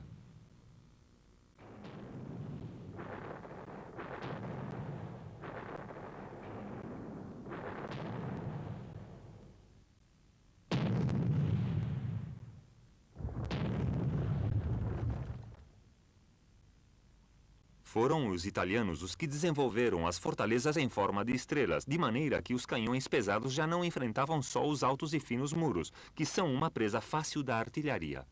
Substituíram-nos por muros baixos e grossos em forma de estrela, para que os defensores pudessem proteger-se simultaneamente do ataque, disparar lateralmente e dominar a visão de tiro. A resposta foi escavar galerias por baixo das muralhas e colocar minas onde se pudesse fazer mais estragos. As fortificações deveriam ser ampliadas com obras exteriores e fossas ao redor das muralhas, para impedir que as galerias dos inimigos chegassem ao centro do forte sitiado. À medida que o tempo passava, as obras exteriores e as fossas proliferaram ao redor das muralhas, dado que os atacantes e os defensores utilizavam continuamente o seu engenho. Um atacante podia capturar umas fortificações tão elaboradas só depois de um cerco muito longo. Eram necessários vários exércitos muito numerosos para invadir primeiro e cercar depois as fortificações do inimigo, salvaguardar as linhas de fornecimento do exército e permanecer alerta no caso de mais alguém atacar. Nesta época, começaram a utilizar-se os exércitos permanentes e regulares, e embora os holandeses fossem os primeiros neste sentido, outras potências europeias em breve os seguiram. Os britânicos emularam os holandeses de muitas maneiras. Os holandeses tinham deposto o seu rei espanhol, Filipe II, mas os britânicos chegaram ainda mais longe e executaram o seu rei Carlos I em 1649. Embora pareça curioso, o resultado foi o fortalecimento do poder do Estado. A monarquia inglesa foi restaurada em 1660 e sobreviveu desde essa altura. Em 1700, os britânicos possuíam o segundo exército mais numeroso, a maior frota e os segundos impostos mais elevados da Europa. Muitos dos uniformes e dos procedimentos do exército britânico da atualidade emanam desse período. Concretamente, estas manobras formando colunas e quadrados, movendo-se juntos com a mesma disciplina, como se estivessem sob o fogo inimigo, derivam diretamente da evolução militar que teve lugar durante os séculos XVI e XVII.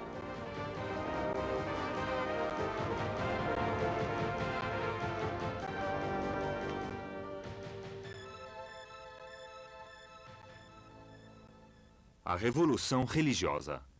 Martim Lutero, um frade alemão, começou a Revolução Religiosa em 1519, quando atacou a autoridade do papado e a imprensa divulgou a sua mensagem em línguas vernáculas até o último canto da cristandade. Em 1521, na Dieta de Worms, Lutero negou-se absolutamente a retratar-se. O Papa Leão X comprovou que a causa luterana contava com um enorme apoio. A Igreja Católica sofria o ataque tanto de Martim Lutero como de outros hereges e reformadores. Estes fatos suscitaram um vivo debate sobre a natureza da Igreja e a sua reorganização, numa linha mais dinâmica e agressiva para combater o protestantismo. A matança dos protestantes franceses na noite de São Bartolomeu, em Paris, que vemos nesta ilustração da época, foi simplesmente um dos múltiplos horrores cometidos em nome da religião durante os séculos XVI e XVII.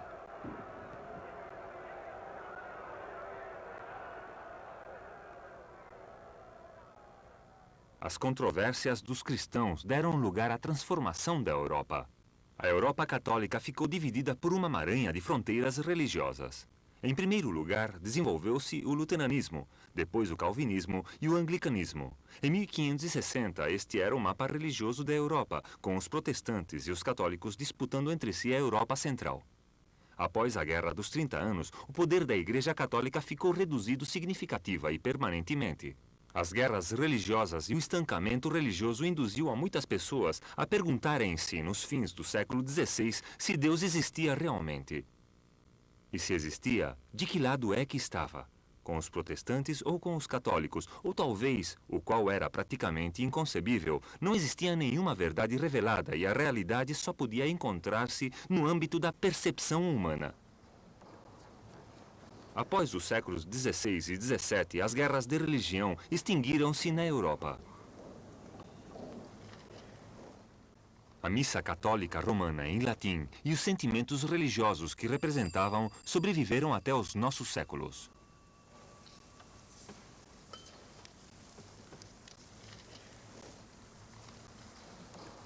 A Igreja Católica, apesar do seu enfraquecimento, sobreviveu à Reforma e às suas consequências. Floresce hoje em dia de uma forma que Lutero ainda poderia reconhecer, apresentando e expondo as ideias sobre a transubstanciação, a natureza de Deus e a autoridade religiosa, que Lutero e os outros tinham desafiado.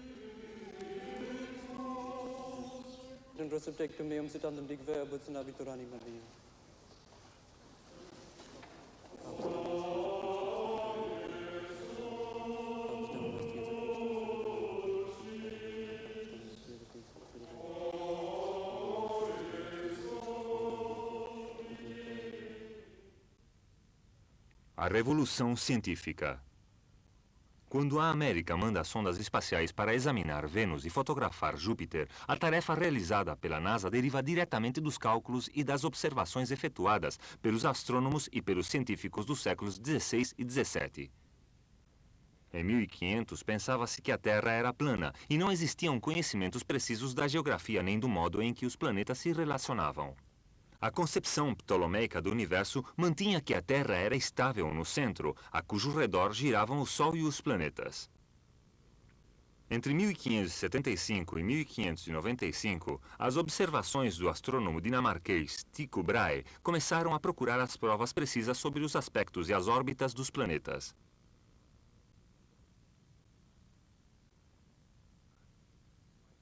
Isaac Newton, pai da física e descobridor da gravidade, partiu dessa base. Ele e o astrônomo polaco Copérnico resolveram os problemas matemáticos e científicos da astronomia, com a ajuda dos cálculos desenvolvidos pelo escocês John Napier.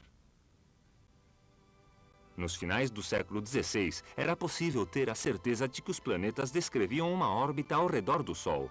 Um discípulo de Copérnico, Giordano Bruno, foi queimado na fogueira por professar estas ideias. 100 anos mais tarde, era possível observar os planetas com potentes telescópios, assim como calcular e observar as órbitas que descreviam e as suas velocidades relativas. Se existe alguma data significativa em que possamos basear a fundação do mundo moderno, esta é o dia 1 de janeiro de 1600. Nesse dia, Johannes Kepler chegou ao Laboratório Astronômico de Praga. Kepler tinha sido chamado para ajudar com cálculos mágicos, com fins astrológicos, mas após anos de estudo, calculou e confirmou as trajetórias elípticas que hoje em dia se sabem que descrevem os planetas.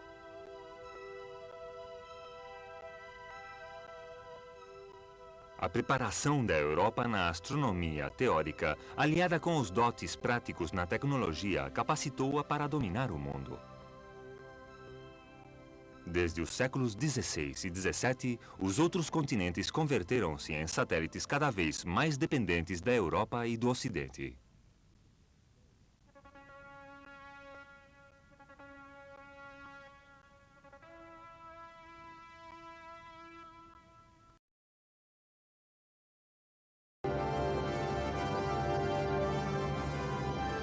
Grandes impérios e civilizações. História visual do mundo.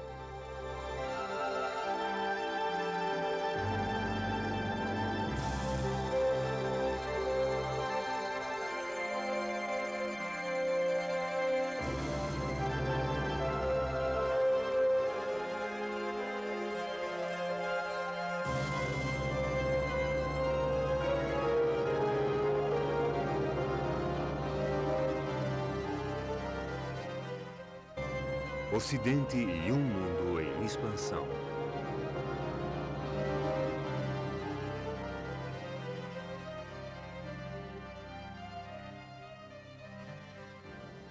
Foi em setembro de 1522, quando um pequeno barco de vela como este regressou a um porto do sul da Espanha.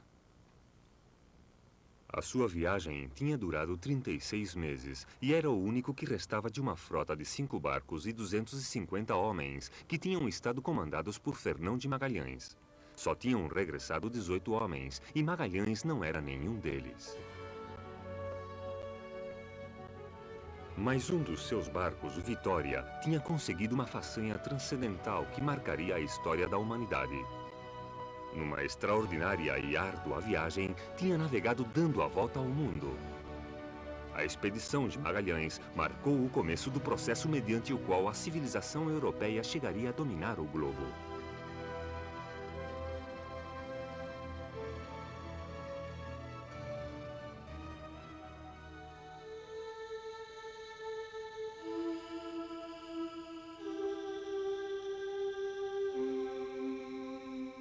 Entre o nascimento de Cristo e o ano 1400, provavelmente só os vikings navegaram mais de 1000 milhas em viagem oceânica longe da Europa Ocidental. Os vikings, que são excelentes marinheiros e navegantes muito dotados, e os seus barcos, eram capazes de realizar viagens muito longas. Inclusive, chegaram até a Terra Nova, na América do Norte, mas o seu Império Atlântico já tinha se desmoronado no ano 1400, com os seus frentes mais distantes da Groenlândia, mortos ou moribundos, em total isolamento. Foi a viagem de Magalhães a que demonstrou que todo o mundo era acessível pela água, que todos os oceanos estavam comunicados. Por que é que os barcos e os estados europeus conseguiram este importante ato? Era devido, em parte, a uma questão de capital e, em parte, a uma questão de geografia e tecnologia, assim como de dotes para a navegação. Estas primeiras viagens eram muito custosas. Necessitavam de um patrocinador real, como o rei Carlos I da Espanha, para poder ter êxito. Foi necessário 1 ano e meio para preparar a expedição de Magalhães, e ainda assim os mercadores de Sevilha só lhe proporcionaram víveres para meio ano. As provisões começaram a faltar-lhe depois de dobrar o Cabo de Horn, e ao entrar no Pacífico encontrou selvagens com quem negociou para obter comida e água. Numa das ilhas filipinas, resultou morto numa escaramuça e a expedição ficou sem chefe. A tripulação de Magalhães refez-se e partiu de novo para navegar para o oeste ao redor do resto do mundo, uma façanha extraordinária, que foi o início de uma era de conquistas sem precedentes. Os chineses poderiam ter conseguido algo parecido, pois dispunham dos meios e conhecimentos técnicos. Antes de 1400, os seus juncos tinham alcançado um elevado grau de desenvolvimento e eram uns barcos de vela de grande capacidade, robustos e eficazes.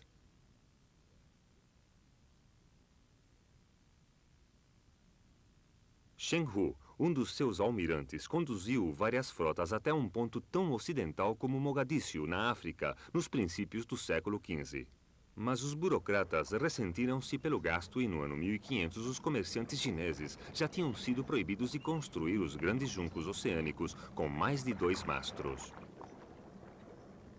Os portos como Cantão estavam cheios de barcos costeiros e de pequenas embarcações, mas não de grandes navios. Também os árabes possuíam os conhecimentos técnicos para construir e navegar nos navios oceânicos.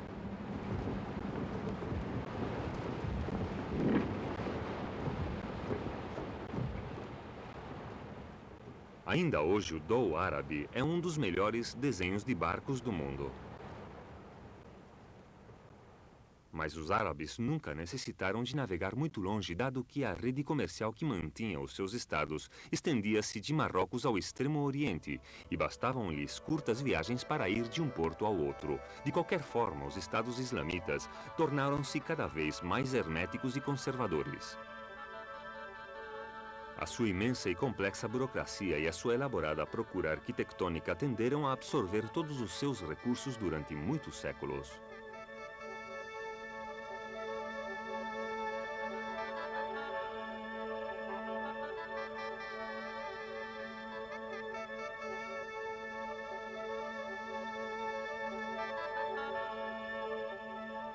Europa e Oriente. Também a Europa possuía uma rede de rotas comerciais antes de 1500, que se estendiam da Escandinávia às costas da Índia e da China. Mas quando os turcos capturaram Constantinopla em 1453, esses vínculos partiram-se. O Império Turco dominou o extremo oriental do Mediterrâneo até o século XIX. Antes dos turcos se interporem no seu caminho, os comerciantes europeus tinham estabelecido uns respeitosos laços comerciais com os mercadores da Arábia, Índia e Ásia Central, e os imperadores mongóis na Índia tinham estimulado as relações comerciais com o Ocidente.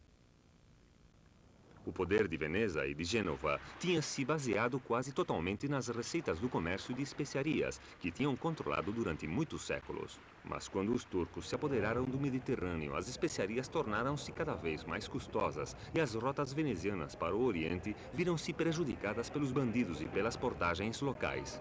Veneza ficou paralisada. Os portugueses foram os primeiros em beneficiar-se. Desenvolveram o que seria a grande força do Ocidente, isto é, a relação entre o Estado e o comércio. Dom Henrique, o Navegador, rei de Portugal, animou insistentemente os seus mercadores para explorarem a costa ocidental da África. Inclusive, penetraram além do Cabo Bojador.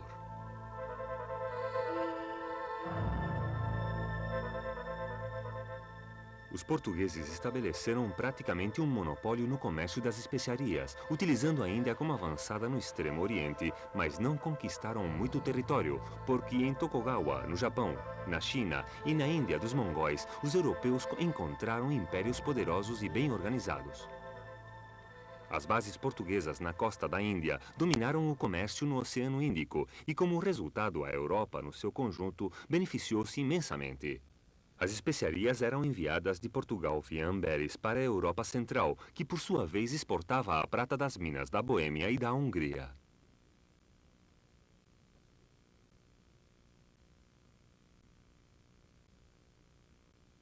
A prata extraída na Hungria conseguiu com o tempo chegar até o Extremo Oriente. Isto contribuiu para o crescimento da primeira economia mundial. Neste período floresceram as grandes famílias de mercadores da Europa Central. Homens como Jacob Fugger fizeram a sua fortuna, primeiro como intermediários e depois como banqueiros da coroa. Foi um período de extraordinária opulência no sul da Alemanha que Durero imortalizou nos seus retratos. Este processo acabou com o comércio e os recursos do norte da Itália e desviou o dinheiro e os mercadores para outras partes da Europa. Para o Mediterrâneo, que tinha sido o centro europeu, a decadência foi imparável. Em contraste, para a Europa Ocidental, abria-se agora o comércio transatlântico e o desenvolvimento da economia atlântica. A Revolução Atlântica. O impacto da expansão europeia no outro lado do Atlântico foi revolucionário porque mudou o destino de todo o hemisfério ocidental e o da África. Criou-se uma economia transatlântica sobre a base do comércio massivo de escravos entre a África e a América.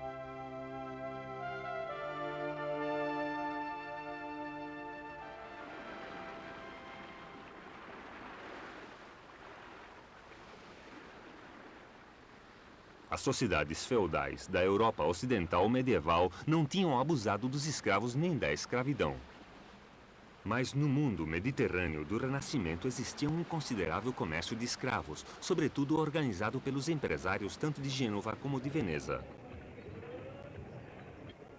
A palavra escravo deriva originalmente da palavra esclavo, e na Idade Média os escravos da zona do Mar Negro trabalhavam nas plantações de açúcar das ilhas do Mediterrâneo Oriental e nas casas dos italianos.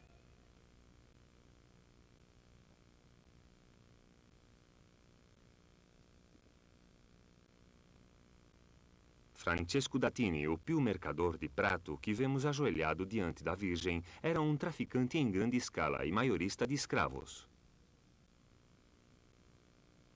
Os portugueses foram os grandes negreiros do mundo atlântico, e é fácil ver por quê.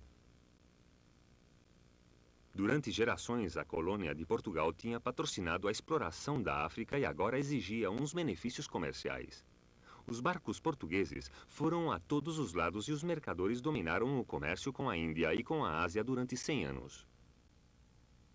Os retratos e as miniaturas asiáticas descrevem como competiam para conseguir ouro, marfim, pimenta e escravos.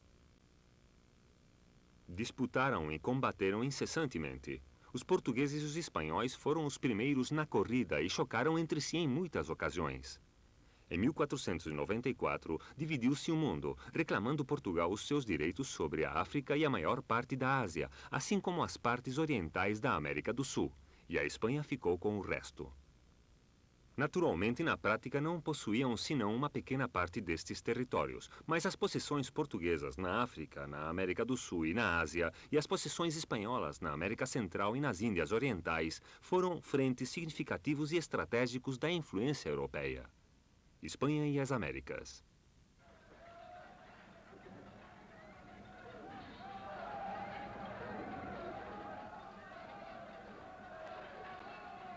No ano 1535, os conquistadores comandados por Pizarro e Cortés tinham se apoderado para a Espanha de novos reinos na América Central e na América do Sul.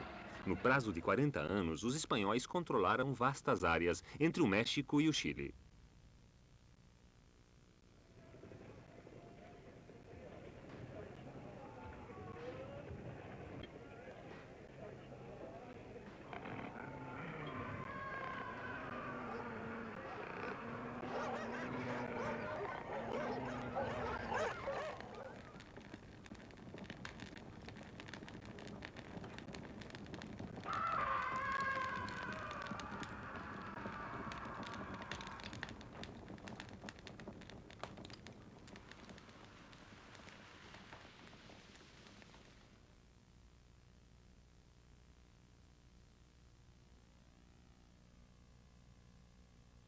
Aonde quer que os espanhóis chegassem, introduziram a criação de gado ovino e bovino em grande escala, em detrimento da agricultura dos nativos.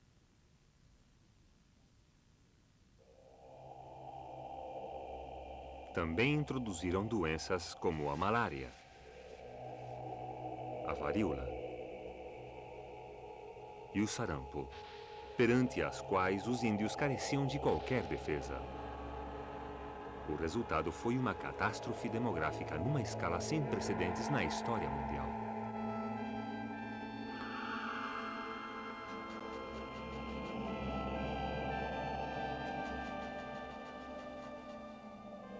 A população da Nova Espanha antes da conquista alcançava aproximadamente os 25 milhões de habitantes, mas em 1532 tinha se reduzido até 17 milhões.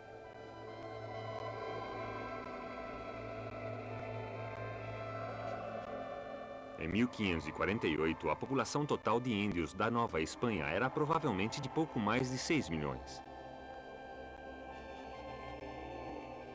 No entanto, após outra epidemia entre 1576 e 1579, desceu para menos de 2 milhões. No Peru e noutras zonas de conquista espanhola, também houve epidemias devastadoras e descidas massivas de população. Os espanhóis necessitavam de mão de obra, especialmente para as suas minas de prata do México e dos Andes. A coroa espanhola estava sobrevivendo em grande parte graças aos metais preciosos americanos em lingotes, que utilizava como garantia para os empréstimos, e o comércio europeu com a Ásia baseava-se com cada vez maior frequência na prata americana. Nesta época, as peças de A8 converteram-se na moeda comercial corrente em todo o mundo.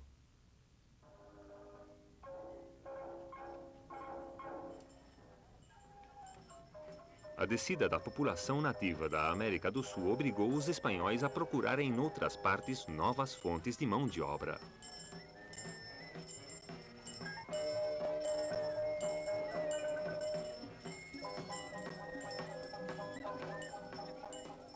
Na América do Sul, os processos de ocidentalização implicaram, por uma parte, a conversão ao cristianismo e, por outra, a importação e a exploração de escravos negros. Importaram escravos africanos para substituir os índios mortos.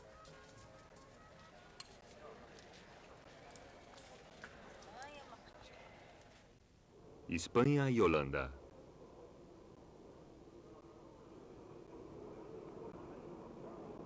O século de ouro durou aproximadamente na Espanha até a metade do século XVII, durante o qual a civilização hispânica chegou a dominar uma enorme zona do globo.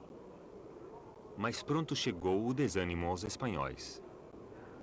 A descida da população, a inflação de preços, os fortes impostos e uma série de guerras muito custosas nos Países Baixos afundaram a Espanha. Em 1680, os espanhóis tinham proibido ler praticamente todos os livros estrangeiros, inclusive os manuais de construção de barcos. O resultado foi que a Espanha ficou atrasada.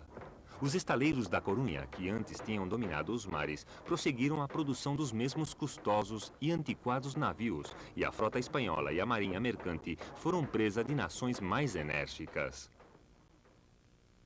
Entre estas, a primeira foi a Holanda.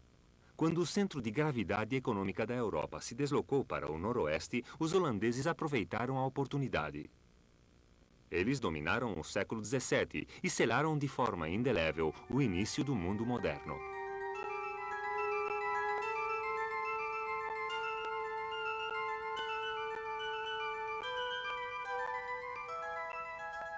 A Holanda possuía poucas vantagens naturais, à parte da inventiva da sua população. Os holandeses tornaram-se engenhosos, práticos e bem organizados. As suas cidades eram limpas e confortáveis. A povoação estava bem alimentada. Nos séculos XVI e XVII dispuseram de muitas oportunidades e fizeram bom uso delas.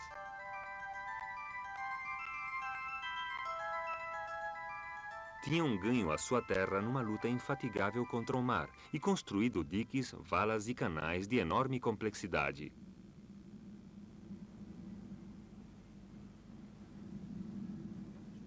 Os construtores de valas e os desaguadores flamencos eram conhecidos pela sua habilidade em toda a Europa, e inclusive no século X.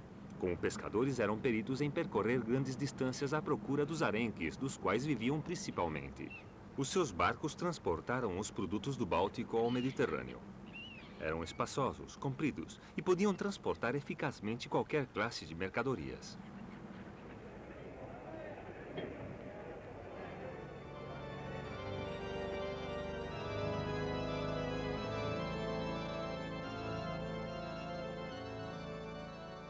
Outra das qualidades especiais dos holandeses era que, na época da Reforma, como outros povos marinheiros, eram tolerantes com as outras religiões.